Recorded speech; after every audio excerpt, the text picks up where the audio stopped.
Good morning प्यारे बच्चों, कैसे हैं आप सब? Hope again you all are doing very well. मैं हूं आपका अपना निखिल सर।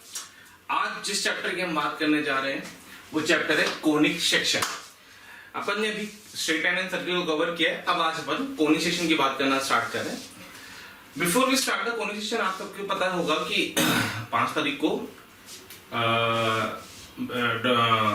गवर्नमेंट ने जेईई मेंस की एग्जाम डेट डिक्लेयर कर दिए। इट इज बिटवीन 18 टू 26 जुलाई। तो मेरा 5-2 मिनट में आपके लूंगा सिर्फ एक छोटा सा पॉइंट डिस्कस करने के लिए। कई बच्चे होंगे जो थोड़े से इस डायलेमा में होंगे कि सर 2.5 महीने का टाइम है, हम क्या करें, कैसे करें, फिर पता नहीं कितना टाइम एडवांस का आएगा। तो 2 फेज ध्यान रखना। जो बच्चे प्योर मेंस की तैयारी कर रहे हैं और जो बच्चे प्योर एडवांस की तैयारी कर रहे हैं, जो प्योर एडवांस की तैयारी कर रहे हैं वो एज इट इज अपनी तैयारी करते रहे, लेकिन हम मेंस के लिए एक आध पेपर देते रहे हर वीक मेंस का। और जो बच्चे प्योर मेंस की तैयारी कर रहे हो तो बहुत खुश हो जाए, उनके पास तो पूरा टाइम दोबारा मिल गया है। अपन क्रैश कोर्स खत्म करेंगे, उसके बाद आप इस क्रैश कोर्स को दोबारा से सारा चीजों को प्रॉपर्ली रिवाइज कर सकते हैं। तो आपके पास एक अपॉर्चुनिटी आ गई है, ठीक है? उसको कैश करिएगा, वेस्ट मत करिएगा। तो आज हम जिस चैप्टर की बात करने चल रहे वो है कोनिक सेक्शन। अब बात आती है कोनिक सेक्शन के अंदर क्या है, कैसे पढ़ते हैं, कितना पढ़ते हैं, किस तरीके से एग्जाम में आता है, कौन कौन से क्वेश्चन इंपॉर्टेंट होते हैं, क्या वेटेज होता है। तो बहुत छोटा सा एक डिस्कशन है कि आपको पता होना चाहिए कोनिक सेक्शन की अगर मैं मेंस से बात करूं तो मेंस में तो आप ये मान के चलिए कि कोनिक सेक्शन के हार्डली 2 क्वेश्चन के आसपास आएंगे मैक्सिमम, अगर आएंगे 1 या 2 क्वेश्चन एडवांस में। लेकिन हाँ, वेटेज अच्छा रहता है, 2 भी आ सकते हैं, 3 भी आ सकते हैं, डिपेंड करता है। मेंस से बहुत टफनेस नहीं होती है। टेंजेंट नॉर्मल से रिलेटेड क्वेश्चंस काफी आते हैं जो कि यूज्ड टू में होने चाहिए आपको। कॉर्ड जो अपने सर्किल में पढ़ा उसी सारे कंसेप्ट को हम लोग कोनिक में वापस से रिवाइज करेंगे। तो इन छोटी छोटी चीजों को डिस्कस करते हुए अपन चैप्टर की स्टार्ट करते हैं। चलिए सबसे पहले हम बात करें कि व्हाट इज द कोनिक। तो कोनिक में जो पॉइंट नंबर 1 लिखा हुआ है, इसके अंदर मैं एक्चुअली में डेफिनेशन बताना चाहता था, लिखना नहीं चाहता था, बट लिखने में टाइम वेस्ट होगा, तो अपन बता कर ये काम चला लेते हैं। तो कोनिक की डेफिनेशन क्या कहती है? कोनिक की डेफिनेशन कहती है कि एक वेरिएबल पॉइंट था, वेरिएबल पॉइंट को हमने फोटो में पी से दिखा रखा है। एक वेरिएबल पॉइंट पी है हमारा जो इस तरीके से मूव कर रहा है कि उसका एक फिक्स लाइन, ये जो लाइन है इसको हम लोग बोलते हैं फिक्स लाइन, फिक्स लाइन से distance that is your PM and fix point, इस पॉइंट को हम लोग बोलते हैं फिक्स पॉइंट, ठीक है? ऐसे रिप्रेजेंट कर रखा है फोटो में हम लोगों ने। तो फिक्स पॉइंट, तो fix line and fix point से जो डिस्टेंस है वो बराबर, उनका रेशियो हमेशा एक कांस्टेंट होता है। तो PS upon PM, PS upon PM should be equals to E, which is a constant is known as eccentricity of the conic। क्या कहलाता है? eccentricity of the conic। तो ये चीज ध्यान रखनी है कि जो रेशियो है वो eccentricity को रिप्रेजेंट कर रहा है। तो बहुत प्यारा सा एक क्वेश्चन हमारे दिमाग में आता है, क्या ये रेशियो PS upon PM जो लिखा हुआ है वो रेशियो लिखा हुआ है।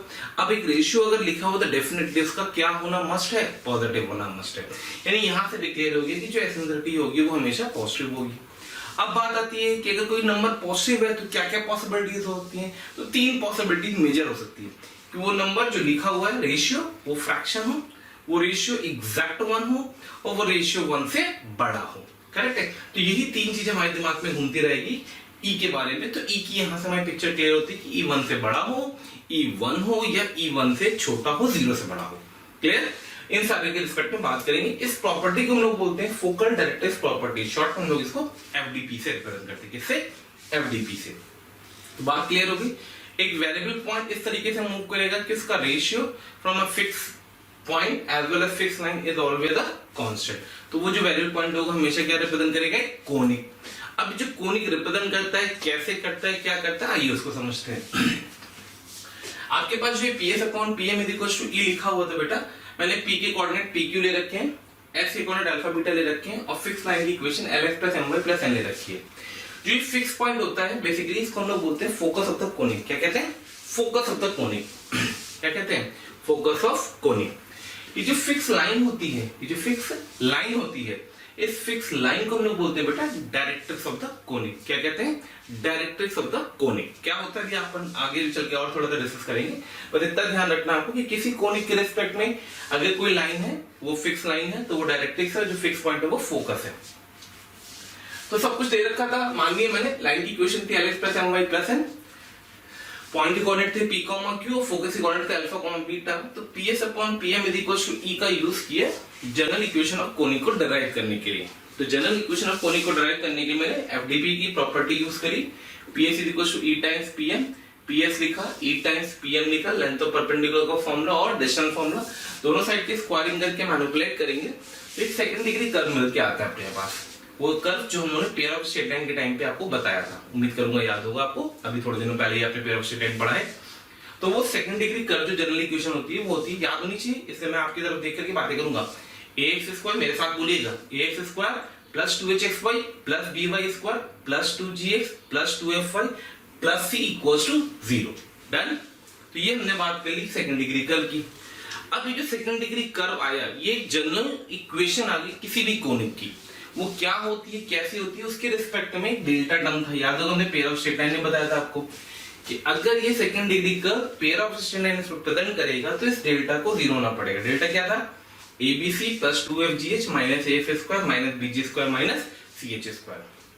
तो दो पिक्चर मेरे दिमाग में आती है, एक तो सेकंड डिग्री कर्व मैंने आपको दिया, अरे आ रहा है ना, एक तो मैंने आपको सेकंड डिग्री कर्व दिया, दूसरी चीज क्या दी मैंने, दूसरी चीज मैंने आपको डेल्टा दी।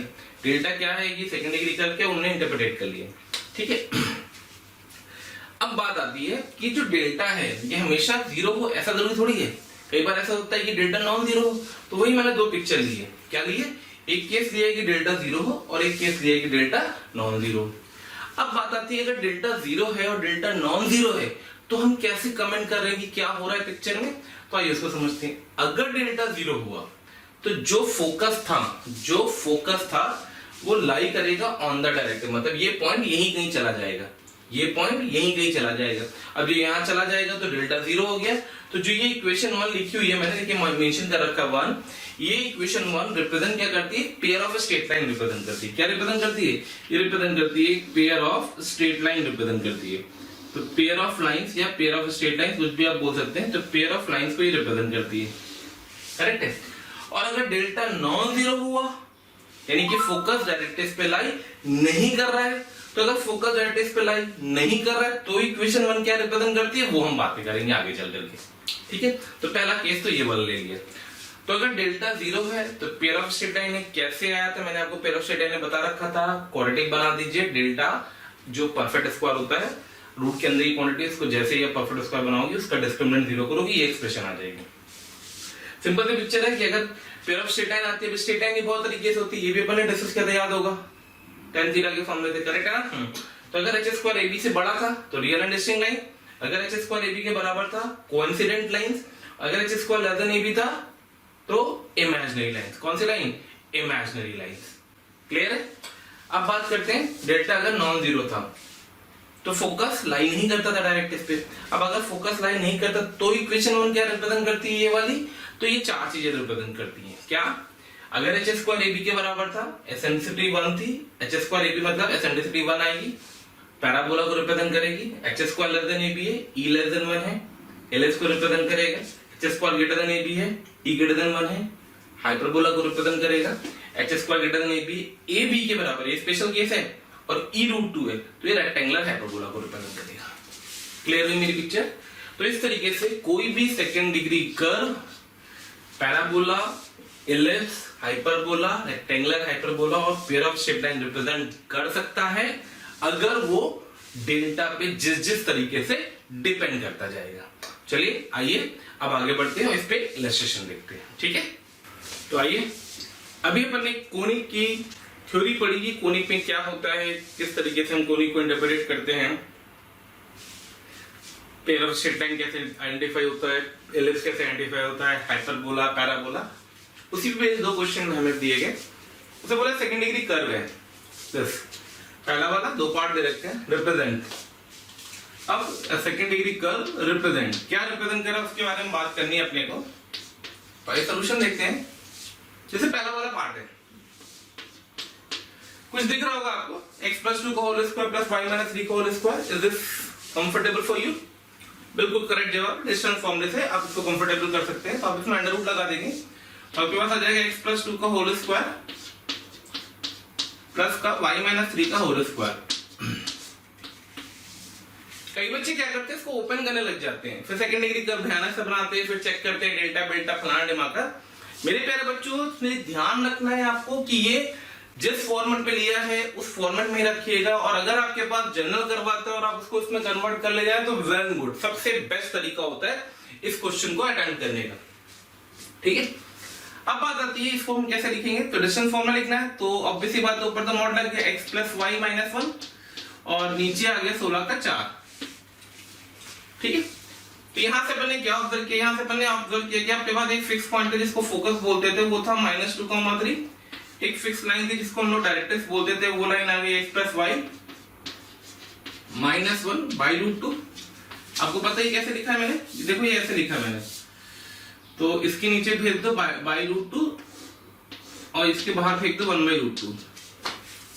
तो क्या एडवांटेज मिला इससे बेटा, जब मैंने इसके बाहर फेंका 1/√2 और इस पे फेंका 1/√2, तो ये डिस्टेंस फॉर्मूला लिखा हुआ है किस लाइन पे, x प्लस वाई माइनस 1 पे।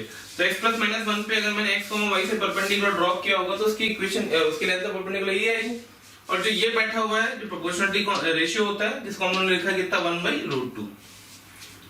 तो अपने पास फोकस निकल आया कोनिक का, अपने पास डायरेक्ट्रिक्स निकल आई और अपने पास एसेंट्रिसिटी निकल आई। अब यहां से अपन दो चीजें ऑब्जर्व कर सकते हैं, एसेंट्रिसिटी 1/√2 है। अगर एसेंट्रिसिटी 1/√2 है तो आपको दिख रहा होगा एसेंट्रिसिटी 1/√2 होने का क्या मतलब है। एसेंट्रिसिटी 1/√2 होने का मतलब है कि या तो ये एलिप्स होगा या तो ये पेयर ऑफ स्ट्रेट लाइन होगा। क्लियर है। अब वो बताने के लिए इन दोनों को जरा ऑब्जर्व करो। अगर फोकस डायरेक्ट्रिक्स पे लाई कर गया तो ये पेयर ऑफ स्ट्रेट लाइन है, और अगर फोकस डायरेक्ट्रिक्स पे लाई नहीं किया तो ये 110% क्या होगा, पैराबोला एलिप्स होगा। करेक्ट है, मतलब एलिप्स होगा नॉट पैराबोला। तो -2,3 को पे सेटिस्फाई करो, लाइन की इक्वेशन के लिए इक्वल टू 0 लगाया जाता है। ठीक है, तो this implies focus lies on directrix, focus lies on directrix. अब अगर फोकस डायरेक्ट्रिक्स पे लाई करता तो 110% ये पेयर ऑफ लाइंस को रिप्रेजेंट कर रहा होगा। E1/√2 तो कैसी लाइन को रिप्रेजेंट कर रहा है, E1 से बड़ा है यानी h², E1 से छोटा है यानी h² लेस देन AB है, तो ये इमेजिनरी लाइन के पेयर को रिप्रेजेंट करता है। इमेजिनरी पेयर ऑफ लाइंस हमारा आंसर आएगा। ऑप्शन में आपको दिया होगा, डेफिनेटली दिया होगा, 4 नाम दिए होंगे, pair of straight line, ellipse, parabola and hyperbola. तो इमेजिनरी पेयर ऑफ लाइन, अगर पेयर ऑफ लाइन दिखा तो भी आप टिक करेंगे और इमेजिनरी मेंशन होगा तो भी आप टिक करेंगे। ठीक है, कंफर्टेबल। सेकंड क्वेश्चन इसी तरीके से देखते हैं, दिख रहा होगा, फटाफट मैं करूंगा। तो ये बनेगा √(x - 2) का होल स्क्वायर, मेरे से साथ साथ करें या मेरे से पहले करें बहुत अच्छा लगेगा मुझे, is equals to modulus of 3x - 4y + 2/5। Correct है, इज इक्वल्स टू √2, बाहर √2 आ गया। तो यहां से मैं क्या दिख गया, जो फोकस होगा वो कितना होगा बेटा, वो होगा 2,1। जो डायरेक्ट्रिक्स मतलब फिक्स लाइन होगी वो ये लाइन होगी, that will B 3x - 4y + 2 = 0, और जो एसेंट्रिसिटी आएगी वो आएगी √2। तो सबसे पहले हमने एसेंट्रिसिटी को घूरा। एसेंट्रिसिटी √2 मतलब या तो रेक्टेंगुलर हाइपरबोला या पेयर ऑफ स्ट्रेट लाइन। अगर फोकस डायरेक्ट्रिक्स पे लाई कर गया तो definitely pair of straight line, अगर फोकस डायरेक्ट्रिक्स पे लाई नहीं किया तो डेफिनेटली रेक्टेंगुलर हाइपरबोला। तो आइए चेक करते हैं, 3 × 6 = 4, 6 × 4 2 2 4 नॉन जीरो, यानी कि focus not lies, not lies लिख देता हूं शॉर्ट में। ठीक है, नॉट लाइज। तो अगर फोकस डायरेक्ट्रिक्स पे लाइन नहीं कर रहा तो 110% ये क्या नहीं होगा, पेयर ऑफ स्ट्रेट लाइन नहीं होगा। तो क्या रिप्रेजेंट कर रहा होगा, तो ये रिप्रेजेंट कर रहा होगा रेक्टेंगुलर हाइपरबोला, रेक्टेंगुलर हाइपरबोला। क्या बोला, तो रेक्टेंगुलर हाइपरबोला बोला। कंफर्टेबल। तो चलिए, ये मैंने आपको बेसिक कोनिक पढ़ा दिया, अब आगे बढ़ते हैं और पैराबोला पढ़ते हैं। तो चलिए आगे बढ़ते हैं, और अब हम लोग देखने जा रहे हैं किसको, पैराबोला के बारे में। पैराबोला क्या होता है, कैसे इंटरप्रेट होता है, उसके अंदर क्या क्या चीजें होती हैं, ये सब बातें हम यहाँ पे डिस्कस करने जा रहे हैं। ठीक है, तो जैसे कि हमें पता है पैराबोला की डेफिनेशन, फोकल डायरेक्ट्रिक्स प्रॉपर्टी कहती है कि PS = E × PM, लेकिन पैराबोला के लिए E की वैल्यू कितनी होती है 1, तो हम बोलेंगे PS किसके बराबर हो, PM के। अब जब PS PM के बराबर होगा, हमने एक फिक्स पॉइंट ले रखा है 1,0, ये हम स्टैंडर्ड पैराबोला की डेरिवेशन करने जा रहे हैं, प्योर स्टैंडर्ड पैराबोला। ठीक है, जैसे हमने सर्कल पढ़ा था स्टैंडर्ड, याद होगा x square plus y square equals to a square. वैसे ही मेरे प्यारे बच्चों मैं स्टैंडर्ड पैराबोला की डेरिवेशन करने जा रहा हूँ यहाँ से। तो मैंने एक फिक्स पॉइंट दिया एक्स एक्सिस पे a, 0 और एक फिक्स लाइन दी, लाइन की इक्वेशन है x plus a equals to 0।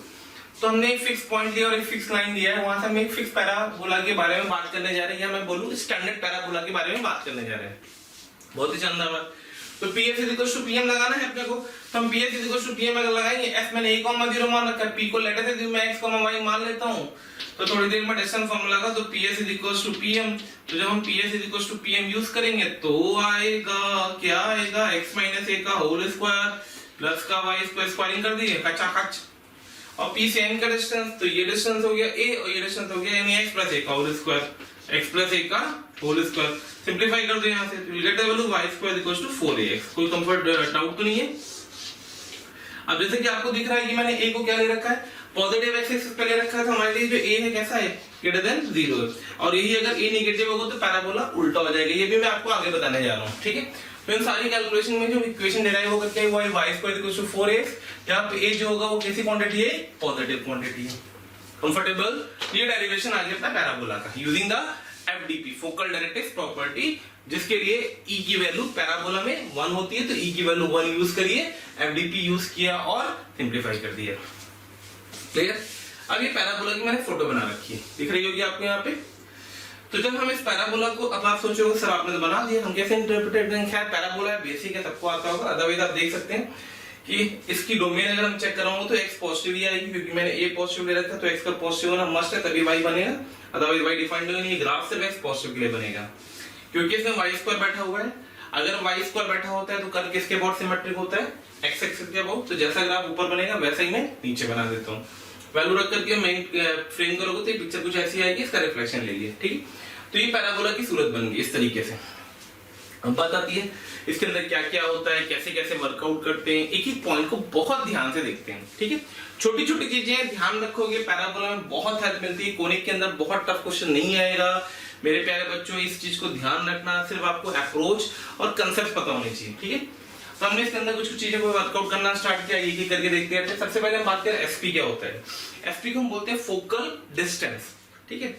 Focus क्या है, एस, करेक्ट है। डायरेक्ट्रिक्स क्या है, एक्स प्लस, वो मैंने यहाँ मेंशन किया है, x plus is equal to 0 होता है equation of the directrix, and focus of the parabola is a, 0, a, 0, correct है। तो हमें फोकस पता था, हमें डायरेक्ट्रिक्स पता थी, हमें पैराबोला की फोटो मिल चुकी थी। अब मैंने पैराबोला पे एक वेरिएबल पॉइंट लिया, तो वेरिएबल पॉइंट का फोकस से जो डिस्टेंस होता है PS या SP, कुछ ही बोलो, उसको हम बोलते हैं फोकल डिस्टेंस। इंपॉर्टेंट पॉइंट है, ध्यान रखना। इसकी वैल्यू आती क्या आती है मैं बताऊंगा आपको। This should be equal to something, what that something I will explain you later on, थोड़ी देर में बता रहा हूं, ठीक है। आगे बढ़ते हैं F1 F2, जिसको हम लोग बोलते हैं फोकल कॉर्ड। कॉर्ड पता है क्या होती है सर्किल की, किसी भी दो पॉइंट को ज्वाइन करने वाले कॉर्ड कहलाती है। तो मैंने पैराबोला के दो पॉइंट लिए, एक F1 लिया है यहाँ पे दिख रहा होगा आपको, एक F2 लिया है यहाँ पे, और इन दोनों को ज्वाइन कर दिए। किस लाइन से ज्वाइन किया, ग्रीन कलर से। तो जो कॉर्ड पैराबोला की फोकस से पास करती है उसको हम क्या बोलते हैं, focal chord. Chord passing from the focus of the parabola is known as the focal chord. Chord passing through the focus of the conic is known as focal chord of that conic. It is the general concept. कौन सा concept है ये, general concept है, हमेशा hold करता है, ठीक है। आगे बढ़ते हैं, जो ये लाइन है जिसके अबाउट आपको पैराबोला सिमेट्रिक दिख रहा है, उसको हम बोलते हैं axis of symmetry of the parabola. y equals to 0 is the axis of symmetry of the parabola, y square equals to 4x। तो x स्क्वायर इक्वल्स टू 4 भी y की एक्सिस ऑफ सिमेट्री की होगी, कॉमन सी बात है। कौन सी line, y axis, ठीक है। फिर बात आती है वर्टेक्स क्या होता है, mid point of the focus and foot of directrix. तो उससे पहले हम जरा फुट ऑफ डायरेक्ट्रिक्स पढ़ लेते हैं। ये देखो, तो जो फोकस, जो डायरेक्ट्रिक्स होती है, और जो एक्सिस होती है, एक्सिस और डायरेक्ट्रिक्स का जो पॉइंट ऑफ इंटरसेक्शन होता है वो कहलाता है फुट ऑफ डायरेक्ट्रिक्स। एक्सिस और डायरेक्ट्रिक्स का पॉइंट ऑफ इंटरसेक्शन कहलाता है फुट ऑफ डायरेक्ट्रिक्स। तो ये हमारा फुट ऑफ डायरेक्ट्रिक्स आ गया, -a, 0। The midpoint of focus and foot of directrix is known as the vertex. तो vertex क्या हो जाएगा, 0, 0। कैसे इंटरप्रेट किया समझाया, the midpoint of the focus and foot of directrix. The midpoint of the focus and foot of directrix is known as the vertex of the parabola. तो vertex क्या आ गया यहाँ पे, 0, 0। फिर एक लाइन होती है इसको बोलते हैं डबल ऑर्डेंट। ये पॉइंट में इंपॉर्टेंट है, ध्यान रखना। फोकल कॉर्ड इंपॉर्टेंट है, फोकल डिस्टेंस इंपॉर्टेंट है, ये सब मैं आपको बताता जा रहा हूँ। एक्सिस ऑफ सिमेट्री किसे कहते हैं सब बता दिया मैंने आपको। बात हो रही डबल ऑर्डिनेट, ठीक है। Any line, sorry any chord perpendicular to the axis of symmetry, any chord perpendicular to the axis of symmetry of the any conic is known as its double ordinate। तो आपकी CD क्या कहलाती है? CD कहलाती है आपकी double ordinate. तो CD is known as the double ordinate, ठीक है। नेक्स्ट आता है the important point is latus rectum किसे कहते हैं, ठीक है। इस फोटो में देखो एक ऑरेंज कलर की लाइन दिख रही होगी आपको L1 L2, ठीक है। इसको हम लोग बोलते हैं लेटस रेक्टम। इनका L1 ऊपर होता है, L2 नीचे होता है, जो मैंने शायद कोऑर्डिनेट वैसे लिखूं, करेक्ट है, ठीक है। तो L1 L2 को हम लोग बोलते हैं लेटस रेक्टम। क्या होती है लेटस रेक्टम की डिफिनेशन? ऐसे बोल सकते हो any double ordinate passing from the focus, या बोल सकते हो any focal chord perpendicular to the axis of symmetry. दोनों पिक्चर होल्ड करती है, करेक्ट है, 90 डिग्री है। Any focal chord perpendicular to the axis of symmetry is known as double ordinate, is known as latus rectum. तो L1 L2 क्या कहलाती है हमारी? Latus rectum. अब बात आती है L1 L2 के एंड पॉइंट कैसे निकाले जाए। तो देखिए फोकस से जाओगे तो इसका एक कोऑर्डिनेट हमें पता चल जाएगा a को उठा करके इस पैराबोला की इक्वेशन में रख दो, तो 4a² आ गया, y² 4a² के बराबर आ गया, तो y की वैल्यू 2a आ गई और यहाँ पे -2 आ गई। दोनों कोऑर्डिनेट आ गए a, 2n a, -2a, a, 2n a, -2a, clear. आगे बढ़ते हैं। अब अगर हमसे पूछता है लेंथ ऑफ लेटस रेक्टम क्या होगी, तो यहां से यहां तक की लेंथ चाहिए L1 से L2, तो ये लेंथ पता है 2a, ये लेंथ पता है 2a, तो अल्टीमेटली कितनी आ गई 4a। इसको एक तरीके से और ध्यान रखना, मैं बता रहा हूं, यहां से ध्यान से सुनना। जरा फोकस से फोटो डायरेक्ट्रिक्स का डिस्टेंस बताओ।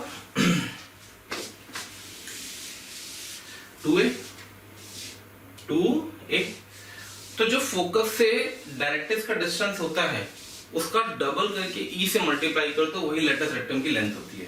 तो LR की लेंथ होती है 2e into distance between focus and directrix. कहीं लिख देता हूं मैं, LR की लेंथ क्या होती है 2e into distance between focus and directrix. थोड़ा शॉर्ट में लिखा, समझ लेना। 2e times distance between focus and directrix is known as the length of latus rectum. अब आइए e कितना है पैराबोला में 1, e को 1 रखो, 2 distance between focus and directrix 2a, 2a into 2 4a, clear. फिर बात आती है इक्वेशन ऑफ LR। तो इस लाइन की हमें इक्वेशन चाहिए। Any line parallel to y axis passing from a, 0 is x is equals to a। तो ये कौन सी लाइन होगी? x is equals to a line होगी। फोटो डायरेक्ट्रिक्स की उन्होंने बात कर ली। बात आती है ये वाली, ये ध्यान रखना, दो पैराबोलास इक्वल कब होते हैं बेटा? अगर हमसे बोलता है दो पैराबोलास हैं, दोनों पैराबोलास इक्वल हैं, तो दो पैराबोलास इक्वल कब होते हैं? जैसे मैं बोलूं आपसे दो सर्किल इक्वल कब होंगे, तो आप बोलोगे सर सर्किल इक्वल मतलब रेडियस सेम हो जाए, सेंटर जरूरी ना हो, दोनों का सही सेम है। वैसे टू पैराबोलास सिमिलर बोल सकते हो या इक्वल बोल सकते हो जब दोनों के लेंथ ऑफ LR सेम हो। क्या फंडा होता समझ लो। अगर मैं ये ऑरेंज वाली रॉड को फिक्स कर दूं और इस पैराबोला को पकड़ के ऐसे नचाऊं, नाच मेरी बुलबुल, तो अगर मैं ऐसे नचा रहा हूं तो ये पैराबोला के शेप में कोई फर्क नहीं पड़ रहा है। सिर्फ क्या बदल नहीं है, इसकी एक्सिस बदल जा रही है, डायरेक्ट्रिक्स बदल जा रही है, वर्टेक्स बदल जाएंगे, कुछ भी हो जाएगा, बट शेप में कोई फर्क नहीं पड़ेगा। तो ऐसे पैराबोलास को क्या बोलते हैं? Equal parabolas. कब होते हैं? जब उनकी लेटस रेक्टम की लेंथ चेंज ना हो, वो सेम रहे। फिर आता है मोस्ट इंपॉर्टेंट पॉइंट। तो सबसे इंपॉर्टेंट पॉइंट पैराबोला के अंदर पैरामेट्रिक कोऑर्डिनेट। कौन से कोऑर्डिनेट? Parametric coordinate. आपको पता है ये वेरिएबल पे डिपेंडेंसी होती है। क्या होता है कि दो वेरिएबल मानने की जगह कि अगर हम एक वेरिएबल पे क्वेश्चन को वर्कआउट करते हैं तो क्वेश्चन रिलेटिवली थोड़ा सा आसान होता है। सिर्फ ये रीजन है पैरामेट्रिक कोऑर्डिनेट को जनरेट करने का। जनरल कोनिक के रिस्पेक्ट में हम बोल सकते हैं, लाइक फॉर एग्जांपल अगर मुझसे बोलता है वो कि एक कर्व दे रखा है, उसके पैरामेट्रिक कोऑर्डिनेट बताओ। मान लो रैंडम से एक फोटो ले लेते हैं, ठीक है। मान लो रैंडम सी फोटो क्या ली है अपन ने, तो रैंडम सी फोटो अपन ने ये ले ली कि मेरे पास लिखा हुआ है x² + y² = 1। फटाफट तो पैरामेट्रिक कोऑर्डिनेट बोलोगे x cos, x की जगह पे cos थीटा रख दो, y की जगह पे sin थीटा रख दो, बिल्कुल शानदार बात। अब अगर मैं यहीं पे आपसे बोल रहा हूं कि मेरे पास बैठा हुआ y² = 4ax, तो अगर मैं x को t रखता, लेट अस अज्यूम t रखता, तो y² 4at आता, y 2a √t में जनरेट होता। इसलिए मैंने x को सुंदर बनाने के लिए y को x की जगह पे at² रख दिया। तो जैसे मैंने x की जगह पे at² रखा, ये बन गया 4 ए स्क्वायर टी स्क्वायर, जब उसका स्क्वायर रूट लोगे तो y की वैल्यू एक तो आएगी 280, एक आएगी -280। तो मैं एक पॉइंट के रिस्पेक्ट में बात कर लेता हूँ, कैसे आती है वो ये समझ सकते हो। किसी भी एक एक्स पे में दो y की वैल्यूज मिलेंगी, ठीक है। हम एक के बारे में बात कर रहे हैं तो इसके जो कोऑर्डिनेट आते हैं वो क्या आते हैं, at square 280। You should have to be remember the parametric coordinate of this point, any point on the parabola is at square 280। Done, okay. तो जब हमने पैरामेट्रिक कोऑर्डिनेट निकाल लिया तो हमें s तो पता ही था, हमने p के कोऑर्डिनेट ऑलरेडी निकाल दिए at स्क्वायर 280 से। तो p पता है, s पता है, तो क्या हम sp के बीच का डिस्टेंस निकाल सकते हैं? बिल्कुल निकाल सकते हैं। निकाल लेना, वो आता है 8 times of 1 plus t square. It is very important that must remember the focal directrix property से a पे डिपेंडेंसी होती है, लेंथ की बात करें तो मॉड लगा देना, फिर a पे डिपेंडेंसी करेगा। तो जो ये फोकल डिस्टेंस होता है ये कितना होता है, 8 times of 1 plus t square, ठीक है। तो मैंने कुछ चीजें आपको पैराबोला के रिस्पेक्ट में बताई हैं, छोटे छोटे पॉइंट्स बताए, इनको याद रखिएगा, इंपॉर्टेंट पॉइंट्स हैं, आगे चल के अभी दिखेंगे जब मैं क्वेश्चन करूंगा तो आपको ये सारे पॉइंट उसमें ऑब्जर्व होंगे और आपको दिखेगा कि सर ने ये पॉइंट्स क्यों लिखवाए थे, क्या क्या काम आएगा, ठीक है। चलिए आगे बढ़ते हैं। तो छोटी सी चीजें हैं, इनको ध्यान देना। मैं आपको फॉर्म्स ऑफ द पैराबोलास की बात करते, जितने भी स्टैंडर्ड फॉर्म्स होते हैं अपने, बेसिकली 4 ही होते हैं। एक होता है y स्क्वायर 4x, एक होता है y square -4x for a positive, एक होता है x स्क्वायर 4by, एक होता है x square -4by for b negative. इसको हम लोग बोलते हैं parabola opening left side, right side, up side, down side, सब पता है आपको, टाइम नहीं वेस्ट करूंगा मैं आपको बहुत ज्यादा इसमें। तो ये मैंने चारों की फोटो बनाई है। अब चारों के बारे में थोड़ा थोड़ा बातें कर लेते हैं, शॉर्ट में बातें कर लेते हैं, बाकी तो डिटेल अपन क्वेश्चन के थ्रू देखेंगे। सबसे पहले बात करते हैं इक्वेशन ऑफ एलआर। तो आपको पता है इसकी इक्वेशन ऑफ एलआर होती है x इक्वल्स टू a, इसकी हो जाएगी x इक्वल्स टू -a, इसकी हो जाएगी y इक्वल्स टू b, और इसकी हो जाएगी y equals to -b। Focus से पास ट्रेन line parallel to the x axis, parallel to the x axis, parallel to the x axis, ठीक है। एंड्स ऑफ एलआर की बात करते हैं, इसके एंड्स ऑफ एलआर निकालने होंगे अपने को। लेंथ ऑफ एलआर की पहले बात करें तो ये भी 4 देगा, ये भी 4 देगा, ये 4 भी देगा और ये भी 4 भी देगा, क्योंकि लेंथ की बात कर रहा है। एंड्स ऑफ एलआर जैसे इसके निकाले थे अपन ने, तो आया था a प्लस -2a, इसके आ जाएंगे -a प्लस -2a, इसके आ जाएंगे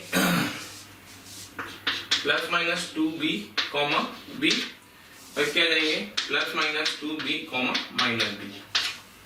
इस तरीके से जब मैं ऐसे पैरामेट्रिक कोऑर्डिनेट की बात करता हूं तो इसके पैरामेट्रिक कोऑर्डिनेट होते हैं किसी पॉइंट के at स्क्वायर, 280, इसके होते हैं at स्क्वायर, 280। एक ऐसा है पॉजिटिव है, एक्स कोऑर्डिनेट क्या आ जाएगा, नेगेटिव आ जाएगा, क्लियर है, करस्पॉन्डिंगली। इस तरीके से इसके कोऑर्डिनेट होते हैं 2bt, bt स्क्वायर, पुट करके देखिए ना, इसके कोऑर्डिनेट होंगे 2bt, -bt स्क्वायर। जब x की जगह पे आप देख, x की जगह पे सॉरी y की जगह पे आप -bt स्क्वायर रखोगे तो 4b स्क्वायर t स्क्वायर आ जाएगा, वहां से 2bt आ जाएगा। ये मैंने एक कोऑर्डिनेट दिया जो ऊपर की साइड को या राइट साइड को रिप्रेजेंट कर रहा है। तो इस तरीके से इन 4 पैराबोलास के जो बेसिक पॉइंट्स थे वो अपन ने देख लिए। आइए आगे बढ़ते हैं। तो चलिए फिर अब अपन आगे बढ़ते हैं और जितनी थ्योरी भी अपन ने कवर की, जिसको मैं बोलता हूँ basic definition based theory of the parabola, उस पे जो जो इलस्ट्रेशन हो सकते थे वो मैं कवर करने की कोशिश कर रहा हूँ। कुछ क्वेश्चन मैं आपको जेईई मेंस के भी कराऊंगा और कुछ इसके अलावा भी। आइए ये करके देखते हैं। जो फर्स्ट क्वेश्चन है, find everything of the parabola this thing. What is the meaning of everything? मतलब you should have to be calculate its a focus, its a directrix, its a vertex, its a lattice rectum, its a length of lattice rectum, its ends of lattice rectum, its a foot of directrix, everything whatever you want to calculate you can calculate for this parabola, ठीक है। तो आइए इसका start करते हैं solution. तो अगर मैंने इस क्वेश्चन को सॉल्व करना स्टार्ट किया, लेट अस इन क्वेश्चन नंबर 2 डाल देता हूं मैं। ये पहला क्वेश्चन अपन ने वर्कआउट किया था, इसको 3 डाल देता हूं, इसको 4 डाल देता हूं और इसको 5 डाल देता हूं, ठीक है। तो क्वेश्चन नंबर सेकंड के सॉल्यूशन की बात कर रहे हैं। सेकंड का सॉल्यूशन एक्चुअली में नंबरिंग नहीं होती है, थोड़ा सा कंफ्यूजन होता है, आपको भी मुझे भी होता है, इसलिए अपन वर्कआउट कर लेते हैं। तो सबसे पहली चीज तो ये ध्यान रखना है, इस क्वेश्चन के थ्रू मैं आपको काफी चीजें बताऊंगा और होपफुली पैराबोला के अंदर जितनी पॉसिबिलिटी होंगी वो सारी यहाँ पे खत्म करने की कोशिश करूंगा कि जितनी चीजें सीख सकते हैं पैराबोला को निकालते वक्त क्या क्या पूछ सकते हैं वो सब। तो सबसे पहले पैराबोला की इक्वेशन को सुंदर बनाने के लिए हमने इसको परफेक्ट स्क्वायर की तरह ऑब्जर्व किया। तो अपने क्या किया, 4y स्क्वायर बेटा माइनस का 20y एक तरफ ले लिया, बाकी सबको एक तरफ लेके चला गया, -12x और माइनस का 67 तो 4 निकल के आएगा और यहाँ बचेगा 5। एक सेकंड में क्वेश्चन चेक कर लेता हूँ, असल में क्वेश्चन में कुछ गड़बड़ हो, क्योंकि परफेक्ट स्क्वायर सुंदर नहीं बनना है, इसे मुझे चेक करना पड़ेगा। परफेक्ट स्क्वायर सुंदर बनना चाहिए था। थैंक यू सो मच हमें इतना सारा प्यार देने के लिए। हजारों स्टूडेंट्स हमारा ये वीडियो लेक्चर्स जो आपको दिख रहा है इसका फ़ायदा उठा रहे हैं, और आप भी अगर इसका फ़ायदा उठाना चाहते हैं तो नीचे डिस्क्रिप्शन लिंक में क्लिक करें और अपना जो भी इनरोलमेंट है उसको सुनिश्चित करें। साथ ही जिन बच्चों को डाउट सॉल्विंग और स्टडी मटेरियल से रिलेटेड कोई भी इशू आ रहा है वो हमारे प्रीमियम कोर्स को इनरोल कर सकते हैं डिस्क्रिप्शन बॉक्स में जा करके। ठीक है, तो ये बनेगा अपने पास। ठीक है, अब इसको मैंने परफेक्ट स्क्वायर बनाने के लिए इसमें मान लीजिए 4 को बाहर निकाला तो पैराबोला बनेगा 4 times of y square minus का 5y प्लस का 25/4 मैंने यहाँ पे भी कर दिया इस तरीके से ऐड। तो बेसिकली मैंने 25 ऐड किया, ध्यान रखना, और इस साइड में मैंने 25 ऐड कर दिया। तो बेसिकली बन गया माइनस का 12 टाइम्स ऑफ x और प्लस आ जाएगा 25 जाएगा तो 2 बचेगा 42 आएगा शायद। 60 में से 2 40 और 7 में से 5 42, 42/12 तो 21/6 2 7/2। तो ध्यान से ऑब्जर्व करें तो यहाँ से जो पैराबोला की सूरत आई कुछ ऐसी आ गई, वो y माइनस का 5/2 का whole square is equals to minus का 3x प्लस 7/2। तो अगर आप ध्यान से ऑब्जर्व करेंगे तो इस पैराबोला का वर्टेक्स क्या है, तो सबसे पहले हमें ध्यान रखना है वर्टेक्स निकालने के लिए अगर मैं इस पैराबोला को कंपेयर करने जा रहा हूँ, सारी चीजें कैलकुलेट करने के लिए बेटा हम इस पैराबोला की गिवन इक्वेशन को कंपेयर करते हैं। तो हम इस पैराबोला की गिवन इक्वेशन को कंपेयर करेंगे, capital y square equals to 4a times of capital x। तो येलो कलर वाले पैराबोला को ध्यान से देखिए और व्हाइट वाले से कंपेयर करेंगे। तो जब हम सबसे पहले बात करने जाएंगे वर्टेक्स की, तो अगर मैंने वर्टेक्स की बात करी तो व्हाइट वाले येलो वाले पैराबोला का वर्टेक्स होता है 0,0, यानी कैपिटल x भी 0 होगा, कैपिटल y भी 0 होगा, कैपिटल x भी 0 होगा, कैपिटल y भी 0 होगा। तो वर्टेक्स इक्वल आ जाएंगे -7/2, 5/2। क्या किया, फिर से रिपीट कर रहा हूँ, इन दोनों को कंपेयर करना है। इस पैराबोला का वर्टेक्स आप दिमाग में रखो और इससे कंपेयर करते जाओ। तो x की वैल्यू 0, तो x की वैल्यू 0 तो स्मॉल x -7/2, कैपिटल y की वैल्यू 0 तो y की वैल्यू 5/2। ठीक है, जो a दे रखा है इसका अगर आप यहां से ऑब्जर्व करेंगे तो a की वैल्यू आ जाएगी माइनस का 3/4। ठीक, अगला पॉइंट आता है हमारा फोकस। तो अगर मुझसे पूछा गया इसका फोकस बताइए, तो अगर मैं इस पैराबोला का फोकस पूछता तो आंसर आता है a,0, मतलब x कोऑर्डिनेट a के बराबर होता y कोऑर्डिनेट 0 के बराबर होता, यानी x कोऑर्डिनेट हो गया x प्लस 7/2, तो x plus 7/2 equals to a मतलब माइनस का 3/4, y कोऑर्डिनेट मतलब y माइनस का 5/2 इक्वल्स टू 0। यानी यहां से जो हमारे फोकस के कोऑर्डिनेट निकल के आ गए s, वो निकल के आ जाएंगे, इसको चल जाएंगे, इसको चल जाएंगे, तो -7/2 -3/4 14 17/4, तो माइनस का 17/4 कॉमा का 5/2। तो ये हमारा फोकस निकल आया, ये हमारा वर्टेक्स निकल आया। ठीक है, कुछ भी नहीं किया, फोटो बनाने की भी जरूरत नहीं, सीधे कंपैरिजन चल रहा है। तीसरा पॉइंट आता है डायरेक्ट्रिक्स बताने के लिए। तो अगर हम डायरेक्ट्रिक्स की इक्वेशन लिखना चाहेंगे तो इस वाले पैराबोला की डायरेक्ट्रिक्स की इक्वेशन होती है capital x plus a equals to 0। Capital x की जगह बैठेगा x प्लस 7/2, तो x प्लस 7/2 प्लस a मतलब माइनस का 3/4 इक्वल्स टू 0। तो यहाँ से जो डायरेक्ट्रिक्स की इक्वेशन निकल के आएगी बेटा, that will be come out to be directrix की equation should be equals to x plus 14 में से 3 गए 11/4 इक्वल्स टू 0। ठीक है, इसी तरीके से अगर मैं नेक्स्ट पॉइंट की तरफ मूव करता हूं, अब अपन ने वर्टेक्स निकाल लिया, फोकस निकाल लिया, डायरेक्ट्रिक्स निकाल लिया, तब मैं आपसे पूछ सकता हूं कि इसकी क्या निकालिए, लेंथ ऑफ लेटेस्ट रेक्टम क्या होगी। तो लेंथ ऑफ एलआर की बात कर लेता हूं मैं। तो लेंथ ऑफ एलआर का मतलब होता है 4a, इस पैराबोला के लिए 4a मतलब ये क्वांटिटी, लेंथ की बात करें तो मॉड लगा देंगे, 4a मतलब -3 आ गया, यानी अल्टीमेटली कितना निकल के आ जाएगा 3। तो लेंथ ऑफ एलआर कितना आ जाएगा इसका 3 के बराबर। फिर वो आपसे पूछेगा एंड्स ऑफ एलआर बता दो, क्या पूछेगा, एंड्स ऑफ एलआर बता दो। तो जब मैं एंड्स ऑफ एलआर कैलकुलेट करूंगा बेटा, एंड्स ऑफ एलआर एंड्स की बात करने जा रहे हैं, एंड्स ऑफ LR। तो एक तो L1 आएगा, एक L2 आएगा। L1 का मतलब जो x कोऑर्डिनेट होगा कैपिटल X पीला वाला वो a के बराबर और y 2a के बराबर। तो x plus 7/2 equals to a equals to -3/4 और y माइनस का 5/2 should be equals to 2a के बराबर, मतलब माइनस का 3/2 के बराबर। यहां से हम x y को निकाल देंगे, जो x आएगा जो y आएगा वही हमारा LR के एंड पॉइंट्स होंगे। इसके L1 के ऐसे ये L2 भी निकालेंगे सिमिलरली, ठीक है। तो इस तरीके से हम पैराबोला को परफेक्ट स्क्वायर बना करके जो अपन ने 4 स्टैंडर्ड पैराबोलास पढ़े हैं उन पैराबोलास को से कंपेयर करके कोई भी कैलकुलेशन वर्कआउट इजीली कर सकते हैं, ठीक है। चलिए आगे बढ़ते हैं नेक्स्ट क्वेश्चन की तरफ, ध्यान से देखते जाएंगे। जब तक मैं इसको रब कर रहा हूं, जैसे मैं बार बार आपसे बोल रहा हूं, जब तक मैं इसको रब करता हूं तब तक आप नेक्स्ट क्वेश्चन डेफिनेटली ट्राई करें, फटाफट ट्राई करें जिससे टाइम बचे आपका, प्रैक्टिस भी होती जाए। जैसा कि आपको पता है कि आपकी मेंस की डेट बढ़ गई है, तो आपका रिवीजन प्रैक्टिस और अच्छे से टाइम मिल गया आपको, तो खूब अच्छे से रिवाइज कर लीजिए। Come to the question number 3। तो थर्ड क्वेश्चन की बात करने जा रहे हैं हम लोग। तो देखिए थर्ड क्वेश्चन में वो क्या कहना चाहता है आपसे, क्या इंटरप्रेट कराना चाहता है। Find the locus of the point of trisection of a double ordinate of the parabola y square equals to 4x।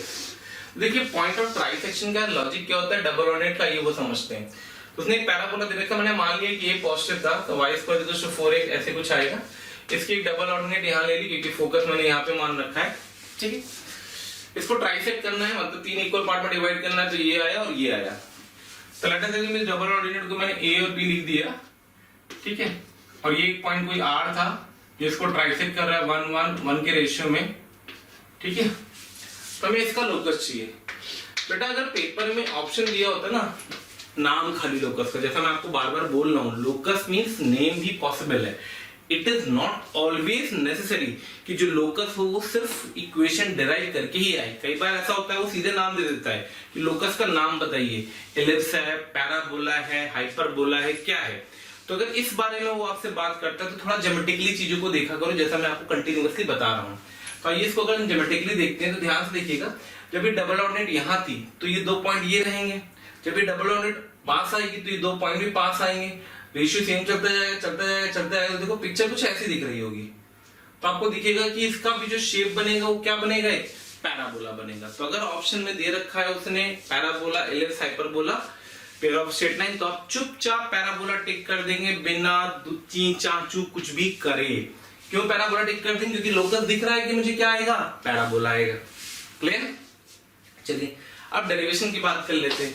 तो जैसे कि हमने बताया था आपको कि पैरामेट्रिक कोऑर्डिनेट, मैंने सर्कल के टाइम से, स्ट्रेट लाइन के टाइम से आपको बताता आ रहा हूं कि जब भी हम पैरामेट्रिक कोऑर्डिनेट की बात करते हैं तो वो एडवांटेज देती है कैलकुलेशन में। आइए उसका वन ऑफ द एग्जांपल यहाँ पे देखते हैं, ठीक है। तो मुझे राहु h कॉमा के दिया हुआ, तो मैंने a की कोऑर्डिनेट एक मान लिए, डबल ऑर्डिनेट है तो a की कोऑर्डिनेट अगर मैंने माने at स्क्वायर 2at, तो b के कोऑर्डिनेट अपने आप आ जाएंगे at स्क्वायर माइनस का 2at, ठीक है। at स्क्वायर माइनस का 2at। यहाँ से h के को इंटरप्रेट कर लो। अब ये पॉइंट कहां से आए, क्योंकि पैराबोला दे रखा था उसने y square equals to 4x। तो अगर आपको इसके पैरामेट्रिक कोऑर्डिनेट याद है y square equals to 4x के, तो वो होते at स्क्वायर 2at, तो b कोऑर्डिनेट करस्पॉन्डिंग आ जाएगा at स्क्वायर माइनस का 2at। कंफर्टेबल। आइए अब इसमें सेक्शन फॉर्म में लगा दीजिए।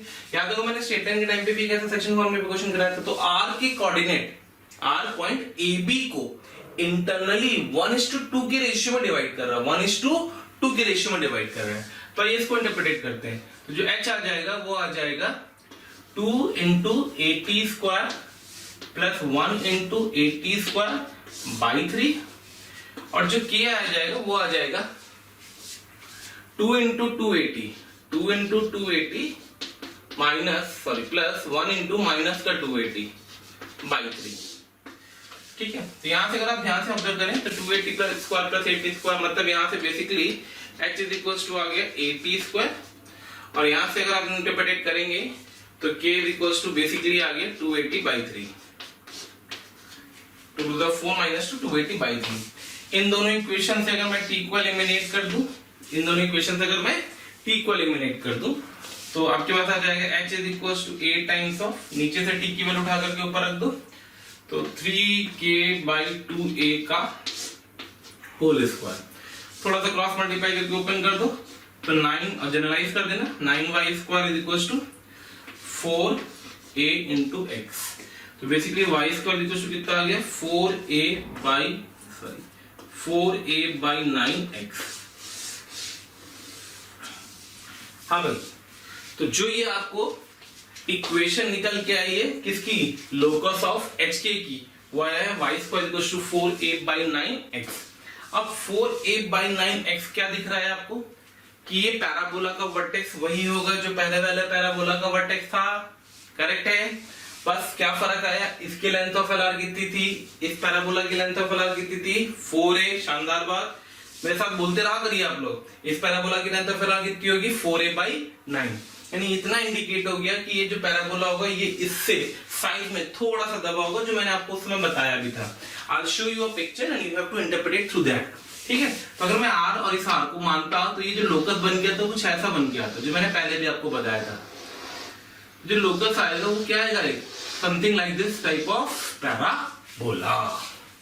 तो मेरे प्यारे बच्चों, इस पॉइंट को ध्यान रखना, कभी कभी ऐसा होता है कि हमारे पास बहुत कम टाइम बचा होता है पेपर में और हम क्वेश्चन को सॉल्व करने लग जाते हैं। तो ध्यान रखना कि लास्ट के 5 मिनट में अगर आपके पास 3 क्वेश्चन बचे और कोई इस टाइप से क्वेश्चन आपके पास दिख रहा है जिसमें सिर्फ नाम दिया गया है कोनिक का, इंस्टेड ऑफ आप उसको कैलकुलेट करके इंटरप्रेट करें, बेटर है कि आप क्या करें, आप फोटो से इंटरप्रेट करें।